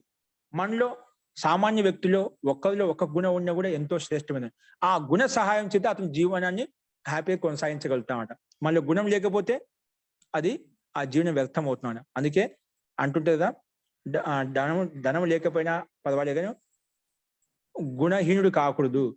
ధనహీనుడైనా పర్వాలేదు కానీ గుణహీనుడు కాకూడదు. అంటే ఏదో గుణం ఉండాలి, అది ఒక మంచి గుణం. అంటే మంచి గుణం అంటే ఒకటి మంచిదే ఉంటుందా, చెడు గుణం కాదు. ఏదైనా గుణం ఉంటే వ్యక్తి జీవితంలో ఏదైనా పొందగలుగుతాడు. అది బలగుణం కావచ్చు, అంటే ఆ గుణాన్ని ఉపయోగించిన తత్వం అట, అది ఒక గుణం అంటాం. అంటే మంచిగా ఉంటుందన్నమాట. అట్లా గుణవంతుడిగా ఉండాలి. అట్లా ఏదో ఒక విషయం పట్ల మనం గుణవంతుడిగా కావాలి అంటే దాంట్లో నైపుణ్యం సంపాదించుకోవాలి. నైపుణ్యం ఎలా వస్తుందంటే ఆ పని పట్ల నైపుణ్యప్పుడు అక్కడ ఏకాగ్రత ఉంటుంది. ఆ ఏకాగ్రత వల్ల మనిషిలో ఆ శక్తి, సామర్థ్యం అన్ని కలుగుతాయంట. అదే ఆ జీవనానికి, ఆ జన్మకి సార్థకం అవుతుందన్నమాట. కాబట్టి మనం పని ఏం చేసినా కూడా ప్రతి వృత్తి, చిన్నపిల్లలు కావచ్చు, పెద్ద పిల్లలు కావచ్చు, ఏదో ప్రతి ఒక్కరి ఒక గుణం ఉంటుంది. గుణం లేనివాడు అంటూ లేడండి సమాజంలో. ఇక్కడ ఒక శ్లోకం వస్తుంది మనుస్మృతిలో, చెప్పే ఉంటాను చాలాసార్లు. అమంత్రం నాస్తి అక్షరం, అమంత్రం నాస్తి అక్షరం. ప్రతి అక్షరం కూడా మంత్రమే, అంటే రహస్యమే. అమంత్రం నాస్తి అక్షరం అంటే ప్రతి మంత్రం, ప్రతి శబ్దం, ప్రతి అక్షరం కూడా అమంత్రం నాస్తి అక్షరం అంటే మంత్రమైనది, అంటే రహస్యమైందే. ప్రతి అక్షరం కూడా రహస్యయుక్తమైంది, ఏదో ఒక అర్థం దాగి ఉందామంట. అది తెలుసుకునే తత్వం కావాలి. అమంత్రం నాస్తి అక్షరం, నాస్తి మూలం అనౌషధం. అంటే ఈ సమాజంలో, ఈ బ్రహ్మాండంలో ఏ మొక్క, పేడు పౌద అంటే వృక్షములు, వనస్పతులు, ఆకులు, గడ్డి పూసలు ఏవైతే మనకు సమాజంలో రోడ్లమ్మడి కావచ్చు, ఎక్కడైనా కావచ్చు, పొలంలో కావచ్చు, క్షేత్రంలో కావచ్చు, కొండల్లో కావచ్చు, ఏవైతే మొక్కలు కనిపిస్తున్నాయో, ఔషధాలు కనిపిస్తున్నాయి, ఇవన్నీ కూడా ఔషధమే. ప్రతిదీ కూడా వ్యర్థంగా ఇది గడ్డి పూస దీంట్లో ఏం పని అనుకోవద్దు. ప్రతిదీ కూడా ఔషధమే. పృథివీ మీద ఉత్పన్నమైన ప్రతి గడ్డి పూస కూడా అది ఎంతో ఔషధమైన అనమాట. దాని గుణం మనం తెలుసుకోకపోవచ్చు, కానీ అది ఔషధమే. కాబట్టి నాస్తి మూలం అనౌషధం. ఇక్కడ మూలమైనటువంటి ప్రతి పౌద, ప్రతి గడ్డి పూస కాంచి మొదలుకొని ఉన్నతమైనటువంటి ఔషధ మొక్క వరకు కూడా అన్ని కూడా ఔషధాలే. నాస్తి మూలం అనౌషధం. ఒక మొక్క అటువంటి లేదు, ఔషధం కానిదంటూ ఏది లేదు. అలాగే అయోగ్య పురుష నాస్తి, అయోగ్య పురుష నాస్తి. అయోగ్యమైనటువంటి పురుషుడే ఈ భూమి లేడంట. మనిషే పుట్టాడంటే ఖచ్చితంగా అది గుణవంతుడే, ఖచ్చితంగా గుణవంతుడే అండి. మనిషి జన్మ కలిగింది అంటే ఖచ్చితంగా ఎంతో పుణ్యం చేసుకుంటే మనిషి జన్మ వస్తుందని. లేకపోతే ఏ పశువు, పక్షి, క్రిమి కీటకాల్లో, ఏ జంతువుల్లో, మృగాల్లో క్రిమి కీటకాలు తీసుకొచ్చి పాడేసేవాడు పరమాత్మ. పాపం చేసిన పనులు ఎవరైతే పాపం చేస్తావో అవన్నీ నీ చెయ్యంలో వెళ్తాడు. ఈ పశు, పక్షి, కుక్కలు, నక్కలు, ఎలుకలుగా అలాగా మనకు నీ చెయ్యం ఏవైతే ఉన్నాయో పశు, పక్షులు, క్రిమి కీటకాలు అవన్నీ కూడా స్థావరాలుగా, చెట్లు, చేమలుగా పరమాత్మ అక్కడికి పంపించేవాడు. కానీ మనిషి జన్మ పుట్టాడు అంటే ఖచ్చితంగా ఏదో ఒక యోగ్యత ఉంటుంది, ఏదో ఒక గుణం ఉంటుంది. అందుకే అయోగ్య పురుష నాస్తి అని చెప్పి ఆ మంత్రం శ్లోకం చెప్తున్నాడు. అంటే అయోగ్యమైనటువంటి పురుషుడు లేడే, ఇంకా ఖచ్చితంగా ఉన్నాడు. కాకపోతే తత్త యోజక దుర్లభ. ఆ వ్యక్తిలో ఉన్నటువంటి గుణాన్ని వెలికి తీసేటువంటి వ్యక్తులు తక్కువ. యోగ్యత ఉంటుంది, ఒక్కోసారి తన యొక్క యోగ్యత తెలియదు. మనం చాలా మంది అంటాం, నీలో ఇంత గుణాలు ఉన్నాయంటే, ఇంత కళ ఉంది, అది నీకు కనిపించడం లేదు అని.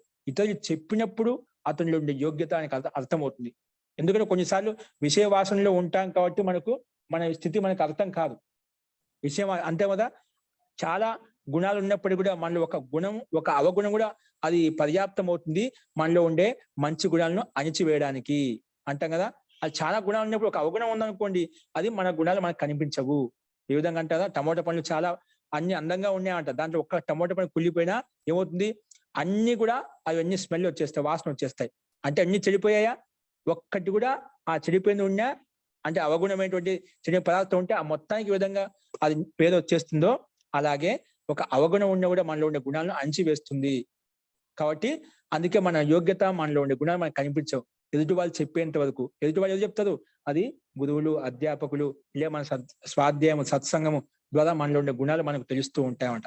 కాబట్టి మనలో ఉండే గుణాలు మనం తెలుసుకోవాలి, మనలో ఉండే యోగ్యత మనం తెలుసుకోవాలి అంటే మనము ఇది ఏదో ఒక విషయం పట్ల మనకు అధికారం ఉండాలి, ఏకాగ్రత ఉండాలి. అప్పుడు మనలో ఉండే గుణాలు మనకు తెలుస్తాయి. ఆ గుణాన్ని వృద్ధి చేసుకుంటూ, ఇంకా గుణాన్ని పెంచుకుంటూ, మన అవగుణాలను నశింపజేసుకుంటూ మన జీవితాన్ని సార్థకం చేసుకోవచ్చు, జన్మ ధన్యం చేసుకోవచ్చు. మనం ఇంకా తెలుసుకోవాల్సిన విషయాలు చాలా ఉన్నాయి ఈ ప్రపంచంలో, ఈ బ్రహ్మాండం, లోకాంతరాల్లో. కాబట్టి ఇవన్నీ తెలుసుకొని సమస్త విద్యలు అన్నిటిని తెలుసుకొని మనకు జీవనంలో సుఖంగా, సంతోషంగా, ముక్తికి మార్గం ఏంటో మనం యథార్థంగా తెలుసుకోవచ్చు. అంటే పరబ్రహ్మం తెలుసుకోవచ్చు. అది చెప్పుకున్నాం. శబ్ద నిష్ణాత, శబ్ద బ్రహ్మని నిష్ణాత. శబ్ద బ్రహ్మలో నిష్ణాతుడు అయిపోయారో, ఏకాగ్రతంగా లీనమైపోయారో పరబ్రహ్మాది గచ్చతి, పరబ్రహ్మం తెలుసుకోగలుగుతాడు అని చెప్పి మనకు అందుకే శబ్దశాస్త్రం తెలుసుకోవాలి. ప్రతి శబ్దం కూడా, ప్రతి అక్షరం కూడా మంత్రమే, అంటే రహస్యమే. ఆ రహస్యం తెలుసుకోవాలి. రహస్యం తెలుసుకున్నప్పుడు ఒక్క అక్షరం చాలు. ఆ ఒక్క అక్షరం జీవించిన జన్మ సార్థకమవుతుంది. ఒక్క అక్షరం మీద, ఒక గుణం మీద నిలబడు చాలు, వ్యక్తి జన్మ ధన్యమవుతుంది. కానీ ఆచరణ చెప్పడానికి బాగానే ఉంటుంది, కానీ ఆచరణ కఠినం అంటాం. కఠినం అసాధ్యం కాదు, కఠినం అవశ్యం. ఎందుకు? మనలో అనాది వాసన రూప సంస్కారం ప్రబలంగా ఉన్నాయి కాబట్టి మన మనసు ఎల్లప్పుడూ అక్కడ ఆకర్షిస్తూ ఉంటుంది. కాబట్టి ఆ ఆకర్షణ వల్ల మనం అటువైపు అన్ని తెలిసినా కూడా దాన్ని ఆచరించం. తెలిసినా కూడా ఇది వదిలే అది వదిలేవు. ఏదో గ్రహించాలో అది గ్రహించాం. ఎందుకు? ఆ సంస్కార ప్రాబల్యం వలన. కాబట్టి సంస్కారం ప్రబలంగా ఉంటాయి కాబట్టి మనము వాటి వైపు కొంచెం కష్టంగా ఉంటుంది. కానీ వాటిని ఎదుర్కొంటూ మనము వివేకవంతులం కాబట్టి, మనసులోకి ఆ జ్ఞానం ఉంది కాబట్టి, ఆ శక్తి ఉంది కాబట్టి మన విపరీత స్థితిలో ప్రతిపక్ష భావనతోటి మనం అవగుణాలను తొలగించుకుంటూ గుణాలను పెంచుకుంటూ ముందుకు వెళ్తుండాలి. ఆ గుణాలను పెంచుకుంటూ ముందుకు వెళ్తూ ఉండాలంటే సజ్జన సాంగత్యం, పుస్తక సాంగత్యం, ఋషి మునుల యొక్క చెప్పిన మార్గ నిర్దేశం ఏదైతే ఉందో, వేద మార్గం ఏదైతే ఉందో, ధర్మ మార్గం ఏదైతే ఉందో, ఆ మార్గంలో అటువంటి వ్యక్తుల సాంగత్యంలో ఉండటం వలన మనకు మన మనసు అటువైపు మొగ్గు చూపుతుంది. లేకపోతే మన వైపు ఎల్లప్పుడూ అధోముఖంగానే ఆలోచిస్తుంది. మన ఇంద్రియాలు ఎల్లప్పుడూ అధోముఖంగానే వెళ్తూ ఉంటాయన్నమాట. కాబట్టి అటువంటి స్థితి మనలో ఉండకూడదు. ఉత్తమైన స్థితి, ఉన్నతమైన మార్గం, ఉన్నతమైన ధర్మంలో వెళ్ళాలి అంటే, మంచి మార్గంలో వెళ్ళాలంటే మనకు ఇటువంటిది స్వాధ్యాయ సత్సంగంలో, వేదాధ్యాయంలో, ఋషుల సాంగత్యంలో, విద్వాంసుల సాంగత్యంలో, గురువుల సాంగత్యంలో ఉండి అధ్యయనం చేస్తూ ఉండాలి. వాటి కోసం ప్రయత్నం చేస్తుంటే గుణదోషాః సంసర్గజాః గుణదోషాః భవంతి. ఆ సంసర్గం చేత, ఆ సాన్నిధ్యం చేత మనలో గుణాలు వృద్ధి చెందుతాయి. అవగుణాలను తొలగించుకోవచ్చు. అస్తు. ఈరోజు విషయాంతరంలోకి వెళ్ళి చాలా విషయాలు చెప్పుకున్నాం. అస్తు అండి.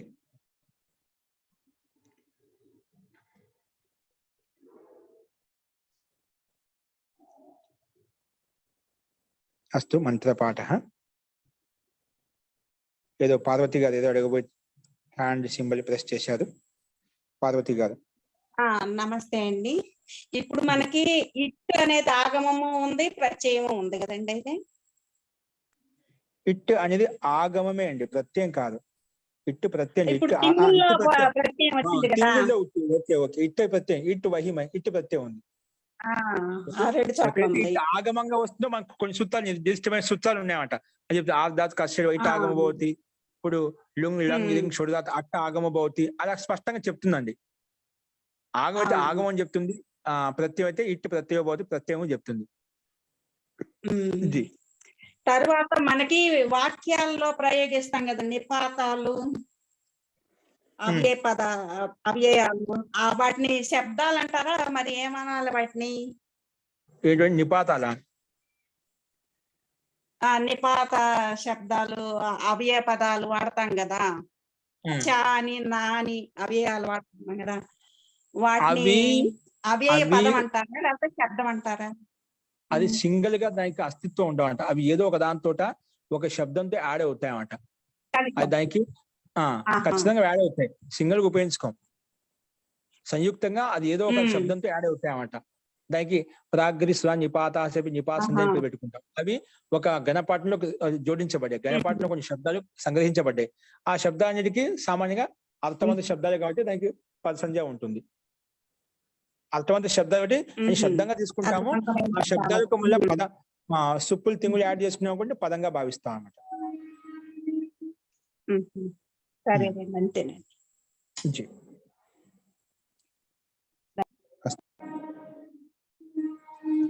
మంత్రపాఠ.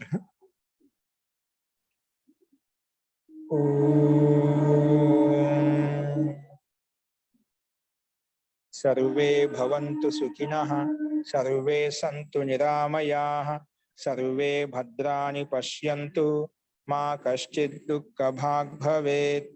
ఓం శాంతి శాంతి శాంతిః. సర్వేభ్యో నమః. అందరికీ నమస్కారం అండి. నమస్తే. ధన్యవాదాలు ఆచార్య మహోదయ.